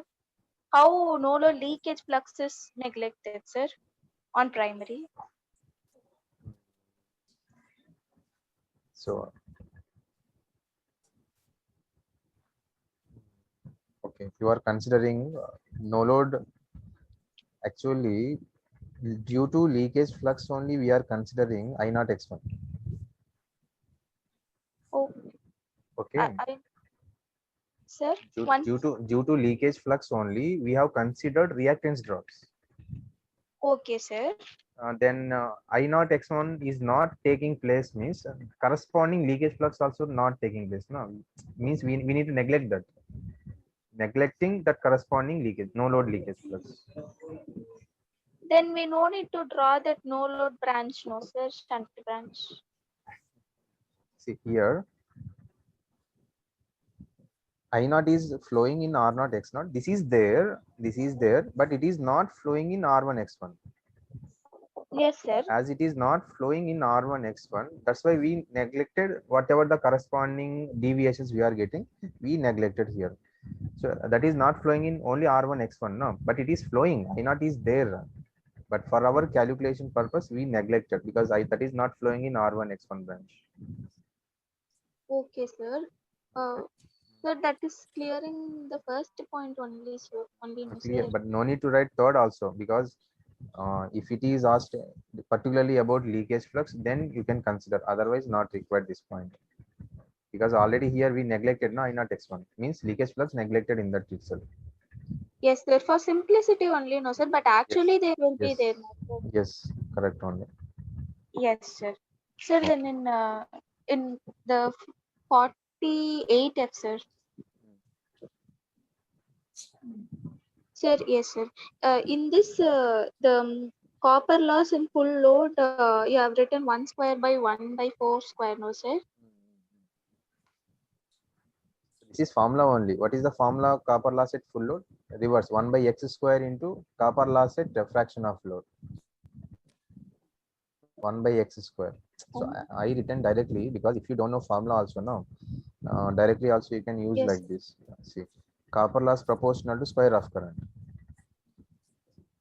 Copper loss proportional to square of current. So they given copper loss at, suppose with respect to current I am calculating, given copper loss at a current of 10 amperes is 100 watts, for example. Now they are asking what is the copper loss at a current of 7 ampere. Then how to find this? Simple. How copper loss at 7 required, we have copper loss at 10. Then what is the formula of square of current? 7 square by 10 square. Then what is the copper loss at 7 means 100 into 7 square by 10 square. So same, full load means 1 square. Okay, sir. Yeah, there x we considered as 1, sir. Yes, 1 by 4. X equal to 1. Full load means. Yes, sir. For full load, x equal to 1. So 1 by 4 we have taken. Yes, for, yes. Okay, sir. Next, Vaishnavi. Sir, in 37F, sir. 30? 7F. Oh. Sir, This one? this one, sir. I didn't listen, sir. Here, why did you write ideal transformer? Because in this dotted line, inside this dotted line, we don't have any resistor, any reactance, nothing. Okay. What is resistance in anything for ideal case? 0. So this dotted line includes only ideal transformer.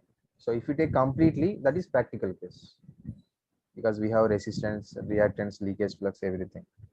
And one more dotted line we drawn here. This, yes, sir. 2 parallel lines we have drawn. 2 no? lines. You should not Oh, draw yes. if you take complete figure. Only for dotted line you can draw these 2 lines. Okay sir. ఇప్పుడు మామూలుగా resistor ఉన్నప్పుడు దానికి 2 losses ఉంటాయి కదా sir, energy loss plus voltage drop. Voltage drop and copper loss. Copper loss అంటే heat వల్ల yes. వస్తుంది sir. మళ్ళీ వోల్టేజ్ డ్రాప్ ఎందువల్ల వస్తుంది sir? Generally voltage drop, IR drop kada, just whenever current is flowing through any resistive branch, some voltage will drop there. Just KVL. Network KVL apply చేస్తాం కదా, current and resistance ఉంటే some drop consider చేస్తాం. దాంట్లో heat ఏం ఉండదు, just voltage drop గా represent చేస్తాం. That's it. అంటే వోల్టేజ్ వేస్టేజ్ లాగా. Just like that. Some voltage will Sir, reduce. in 50 amps, sir. Tell me. Sir ఇక్కడ మామూలుగా జనరల్ గా ఇప్పుడు వోల్టేజ్ V1 అనేది Vm sin omega t కదా సార్. అప్పుడు కరెంట్ అనేది 90 degrees లాగ్ అయినప్పుడు ఇక్కడ ఫ్లక్స్ కూడా 90 degrees లాగ్ అంటే మామూలుగా 90 degrees నుంచి స్టార్ట్ అవ్వాలి కదా సార్. కానీ ఇక్కడ 0 degrees నుంచి స్టార్ట్ This అవుతుంది. is our reference. మనం ఎక్కడైనా స్టార్ట్ చేయొచ్చు కదా, assumption. Just that's it. Otherwise, if it is flux now, where is the voltage? Voltage will be here. Voltage ఇక్కడ ఉంది -90 దగ్గర. ఎక్కడైనా ఉండొచ్చు. మళ్ళీ డైపోల్ అంటే ఓకే సార్. Magnetic materials లో డైపోల్స్ ఉంటాయి కదా. Magnetic materials లో if you break a magnet into several parts, each part again will act as a magnet. So దాన్ని డైపోల్ అంటాం. Dipole means 2 poles. Every part of every piece again will act as a magnet. దీంట్లో lakhs of dipoles ఉంటాయి magnetic materials లో.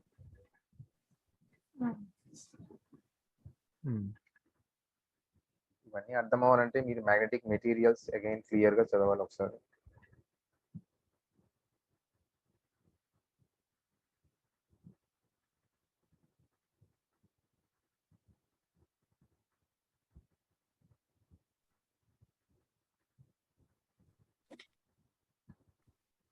Hello, sir.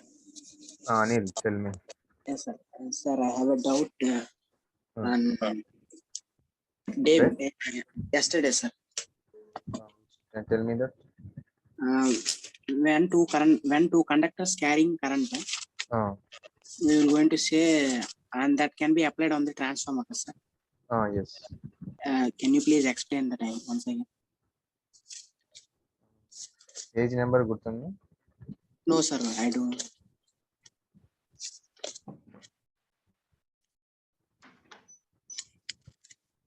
That is in the last class. Yes, sir. Yes. If 2 conductors carry current in opposite direction, then what is the force acting between the 2 conductors? Repulsive. No? Okay. Okay. If 2 windings, so manam we are placing 2 windings on same limb, no? Okay, LV HV both. No? So in the diagram, LV HV we are placing on the same limb. So LV carrying current one direction, let cross dot. Then what is HV current? Opposite. To satisfy Lenz law, it is because flux produced by 2 windings always opposite direction. Okay, due to this. Yes. Now, if 2 windings carry current in opposite direction, adjacent to each other, opposite direction. Now, what is the force between these 2 windings? Repulsive force. Repulsion force. Due to that repulsive force, which winding will try to dislocate? Which winding trying to go away from the core? Whatever outer winding, what is the winding? HV. So that winding will try to dislocate. So that is we call repulsive forces. Okay, sir. When repulsion and a condition manaki emana avutadi sir effect? Under normal steady state operation, no problem. Only under transient, like sudden disturbance in winding currents, suddenly Generally, the MMF of LV, MMF of HV balanced. MMF, Okay, both sir. same, the flux produced almost equal on them. So Yes, both sir. balanced, so no problem. But during some abnormal conditions, some MMF of these two will not balance. One is very high, one is small. Then if it is very high, then repulsive force may create some damage to windings. Only under abnormal operation. Okay, sir. Okay. Sir, I have another doubt. Hmm. Sir, at the generating station, how many generators we carry to generate the power? That depends on capacity of generating plant. Now, some generating stations may have 2 plants or 1 plant or 5 plants. That depends on their capacity, availability of area they will place. It is not fixed like having 1 or 2 only. Any number they may have. Okay. Okay. Okay, sir. Thank you, sir. Hello, sir. Tell me, Nilesh, Ramesh. Sir, hello. Wait. Hello? Ramesh, tell me. Ramesh, tell me. Sir, it's Nilesh, sir. Nilesh, tell me. Sir, at 37F, sir. You are from which place? 37F. Tell me. Sir, exact equivalent circuits now. Slide number? 37, sir. Okay. Sir, why we can't place I0 before R1, sir? You are explaining. I didn't get it, sir. Oh, if you draw the before shunt R1 circuit. X1, if you draw before R1 X1, I0 will not flow in R1 X1. Okay. Okay, sir. But actually, whenever I0 is flowing, due to that, there is some copper loss in the winding or not? Means I0 square Yes, sir. R1 will takes place or not? Takes place. And whenever there is a current I0, there is some voltage drop in the winding or not? Yes, that is also there. So when it will take place? Only if you draw after R1 X1. But if you draw here, I0 will not go here. R1 X1 में I0 नहीं जाएगा ना? Okay, sir. I get it. Thank you, sir. Hello, sir. I have a doubt from express class. If a load get a lead power factor, I consider like for a angle of 135 degree, there is a theta for a 130 degree I1 dash. The power factor like theta, if I increase the theta 2 in the leading direction, theta 1 is also increasing. If the load is more leading or less leading, the theta 1 keeps on increasing. I don't understand how it attacks like this. No, how much It's you like taken? How much you taken power factor? Cos theta 2 equal to load angle theta 2 135. 135. That is wrong, no? Actually, if I tried it with 95 no. and if I tried it with 175, both 95 and 175 make theta 1 increase. No, theta 2 is 1035 wrong, because power factor angle you have to take between 0 to 90 degrees only. I just said in the second quadrant, so I told like the I1 dash. No. In opposite direction. Maybe you send your figure, I will check in Telegram. Send your diagram. Huh? Okay. Hello, sir. Gangadhar.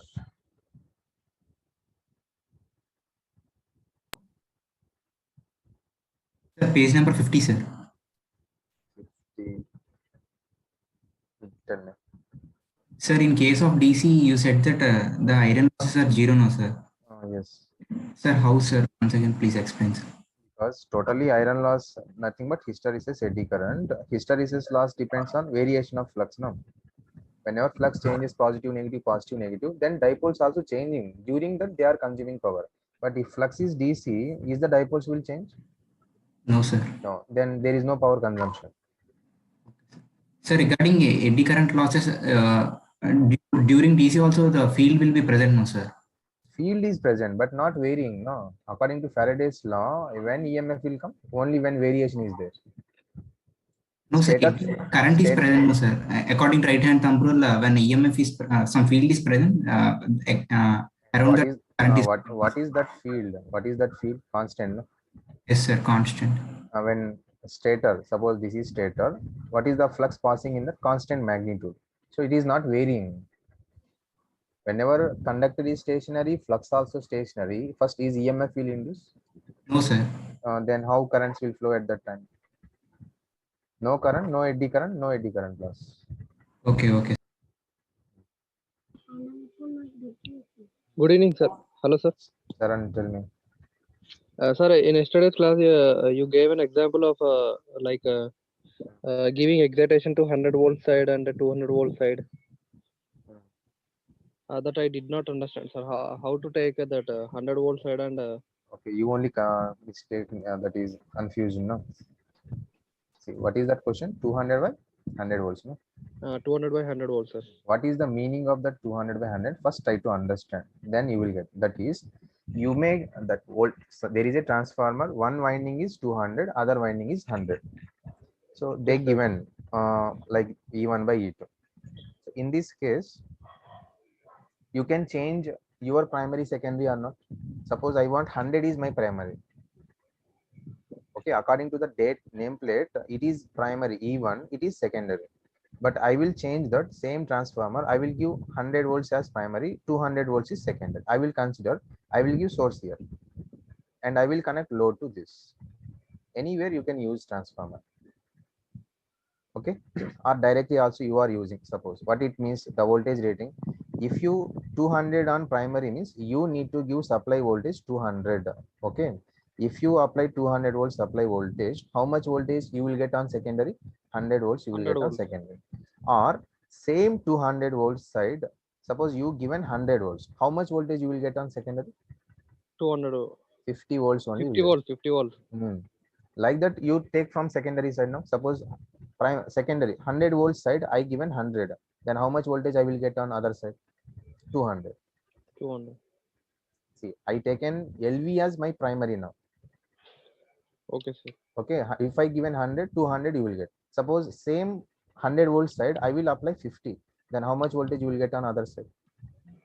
100 volts you will get. 100 volts. Like that.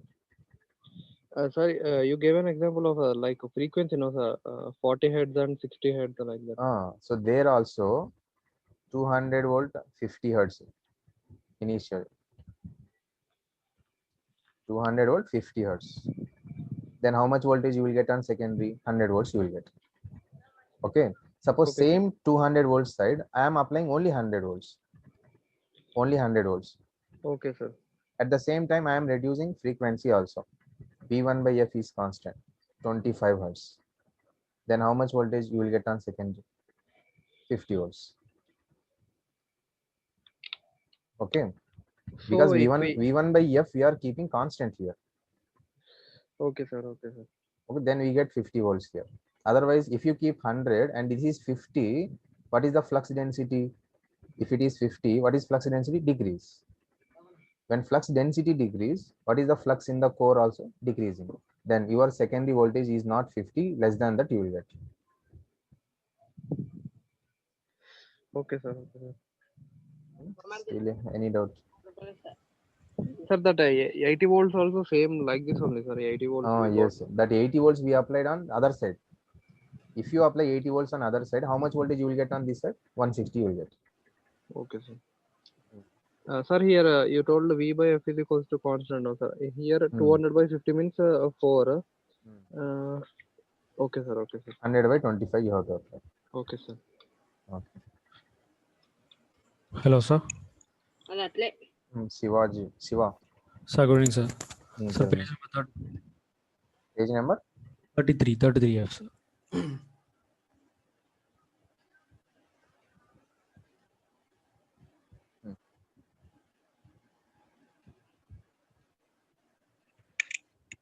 Sir, here how that EX1 becomes a loss. So you explained with respect to that rotating machine.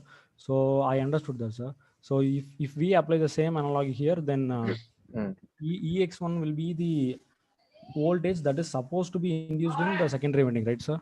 Yes, not secondary, in primary, wherever leakage flux, there it has to be induced. Sir, but here you said Observe. This E1, E2 are balanced each other or not? Because E1, E2 is due to same flux. Yes, okay, sir. but EX1 and EX2 are not balanced each other. Why? EX1 is due to phi L1. Yes, sir. EX2 is due to phi L2. Is leakage flux on both sides are same? No, sir. No, different, no, that is. Yes, sir. So EX1, EX2 will not get balanced each other, but E1, E2 balanced because they are compensating in the magnetic core. But phi L1, phi L2 are not balanced because they are in the air. They are not compensating. So EX1 is different, EX2 is different. So to cancel out that EX1 and EX2 in the respective winding, we are assuming inductive reactance drop in both primary and secondary side. Then how it becomes a loss, sir? Loss means drop, some voltage drop. Actually, if total flux is there within the core, our E1 will increase, no? Yes, sir. Then some flux is leakage, no? Now what means that some voltage drop in the winding or not? EMF induced, actual EMF induced is drop. Okay, sir. That is loss for us. Okay, so with respect to that rotating machine, you said that yes, we will be giving supply to the there field you winding. can understand easily, but not here. Yes, sir. Here it is. Okay, understand. So with respect to that analogy, we are giving supply to field winding, and some EMF will be induced in the stator. Yes. So actually 100 lines you said, and only 90 flux lines will reach the stator winding. And accordingly, EMF will induce in generator, and some voltage drop there. That is reactance drop. Okay, sir. We call synchronous reactance drop in alternators. Okay, sir. So and if we apply the same analog here, then that voltage drop due to the 10 lines will be a loss, no, sir? Loss. Okay, sir. Sir, and then who is this? No, sir. And one more doubt, sir. The copper loss is only due to the resistance in the winding, right, sir? Yes. Okay, sir. That's it, sir. Copper loss only in windings, and eddy current loss in core. That is also current, but that current is not in copper. That is in iron. Okay, sir. Sir, and then the kVA rating will be given in some of the problems. Is it the apparent power or active apparent power? Only. Apparent only. Volt ampere is apparent power only. Okay, active sir. power means they will give in watts. Okay. So in case of the copper loss, since we consider only the resistive component and the power factor is 1, so we neglected that. Yes. I mean, we consider it as active, right, sir? Yes, yes. Yeah, okay, sir. That's it, sir. Thank you. Gangadhar. Sir, in page number 52, sir, BH curve. Page number 52, sir. Sir, why the BH curve initially is not in linear cohesion, sir? The flux density and the field intensity both are directly proportional to current, no, sir? Why both are not linear? Not linear. No, sir. Initial middle line, no, sir. While it is magnetizing, why it is not linear, sir? Because of saturation. Saturation it is. Ideal case, no saturation, then it is straight line. But practically, whenever current increase, after a particular value of current, the core will saturate. No, saturate means what? Flux is almost constant. From there, we will take back. Means initially, still some current, it is linear, no, sir. Then onwards, it starts. Yes. Okay, sir. Thank you, sir. Hello, sir. Hello. Siddhartha, tell me. Sir, in yesterday's class, in last problem, sir, why you have not included that imaginary part, sir? I didn't get it. Because there we need to find power factor. Yes, sir. Power factor is cosine term or sine term? Cosine, sir. Yeah. That's why only real parts is taken. That is enough to solve power factor. If by taking imaginary part, the answer will not change, sir. That is, you may get sine theta. Again, you have to find cos theta from that. You can do that. Is also Okay, sine sir. theta you will get, theta you will get. Then again cos theta you have to apply that. Just Because power to factor required. okay, sir. Just we neglected that. Yes. Oh, okay. Generally, in complex calculation, what we do, equating real parts, equating imaginary parts. Yes. To solve any equation, same thing. Okay. Thank you. Sir, Tell me. the copper loss of offload. Copper loss? Of offload ఉంది కదా sir, Ah. దాంట్లో derivation లో copper loss of full load ఎట్లా రాస్తారు sir, నాకు అది అర్థం కాలేదు. Page number? ఇదేనా? Yes sir, the WCU copper loss of H load is equals to I2 by 2 whole square ఉంది కదా సార్, ఇంటూ R2. అది స్క్వేరింగ్ చేస్తే 1/4 అది వచ్చింది కదా సార్. మరి ఇక్కడ left side WCU 1/2 full load అని రాశారు సార్, హాఫ్ లోడ్ కదా. హాఫ్ 1/2 అంటే హాఫ్ ఫుల్ లోడే కదా. సార్ పైన కిందికి రాశారు కదా sir, the solving. Okay this is copper loss at half full load. Okay అంటే మనం జస్ట్ ఇది ఎఫ్ రాయాల్సింది హెచ్ రాస్తున్నాం అంతే. Half full load meaning. Okay sir, అదే అక్కడ ఫుల్ హాఫ్ లోడ్ రాసి ఇక్కడ ఫుల్ లోడ్ రాసారా, అదే confuse. yes. Okay sir, thank you sir. Okay. Anil Kumar.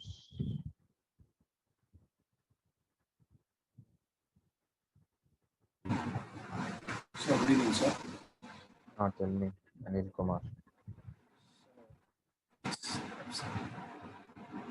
Tell Anil Kumar. Your voice is not clear. Sir, can you please explain this problem, sir? Which one? 46. Your voice is not audible clearly. Sir, 46. 46. Yes, sir. What is dropped out here? Sir, problem slide, sir. This one. This one? Sir. Your voice is not clear. You send me in Telegram, I will tell. Okay, sir. Thank you. Priyanshi. Good evening.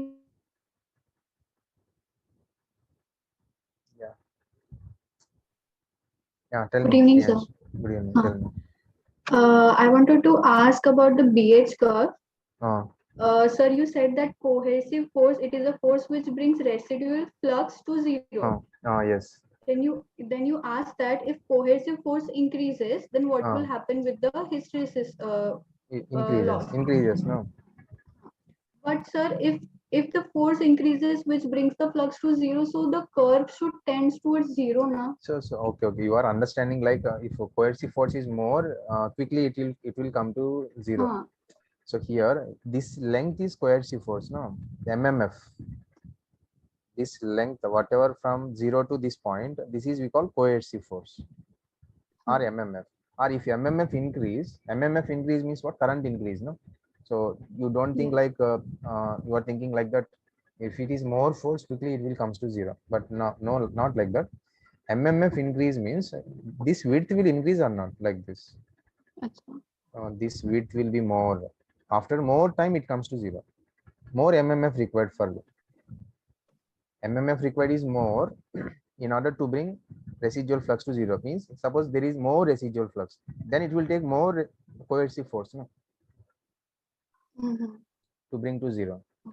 Then width will increase. If width increases, area will increase. Then automatically loss increases. Okay. Sir, I also wanted to ask that day by day the portion gets increasing also. So how to revise all of these to keep all those points with time? First thing is, during this, don't read any new concepts or new points there from different books, because from one textbook to other textbook, the way they explain the concept will change. Okay, so if you read all the books at a time, you will lose entire subject first. The best thing is follow only the class notes first up to completion of total transformer, because in between maybe some concepts are not clear in some other subjects like that, like per units. Maybe some people are aware of per unit and some people are not aware of this. So follow this, and after completion of total transformer, once you try to attempt any previous questions, like particularly engineering services question, objective type. Okay, then you will get some confidence. Then you try to read a standard book, any one book, like PS Bimra is best. PS Bimra is available mostly with everyone. So try to go through PS Bimra. Enough. No need of different books. Only for numericals, you can refer any number of books. But for concept wise, go any one book only. You only asked na previously. Okay. Anybody else? Okay, so I'm closing, and Sunday we meet again. Good night.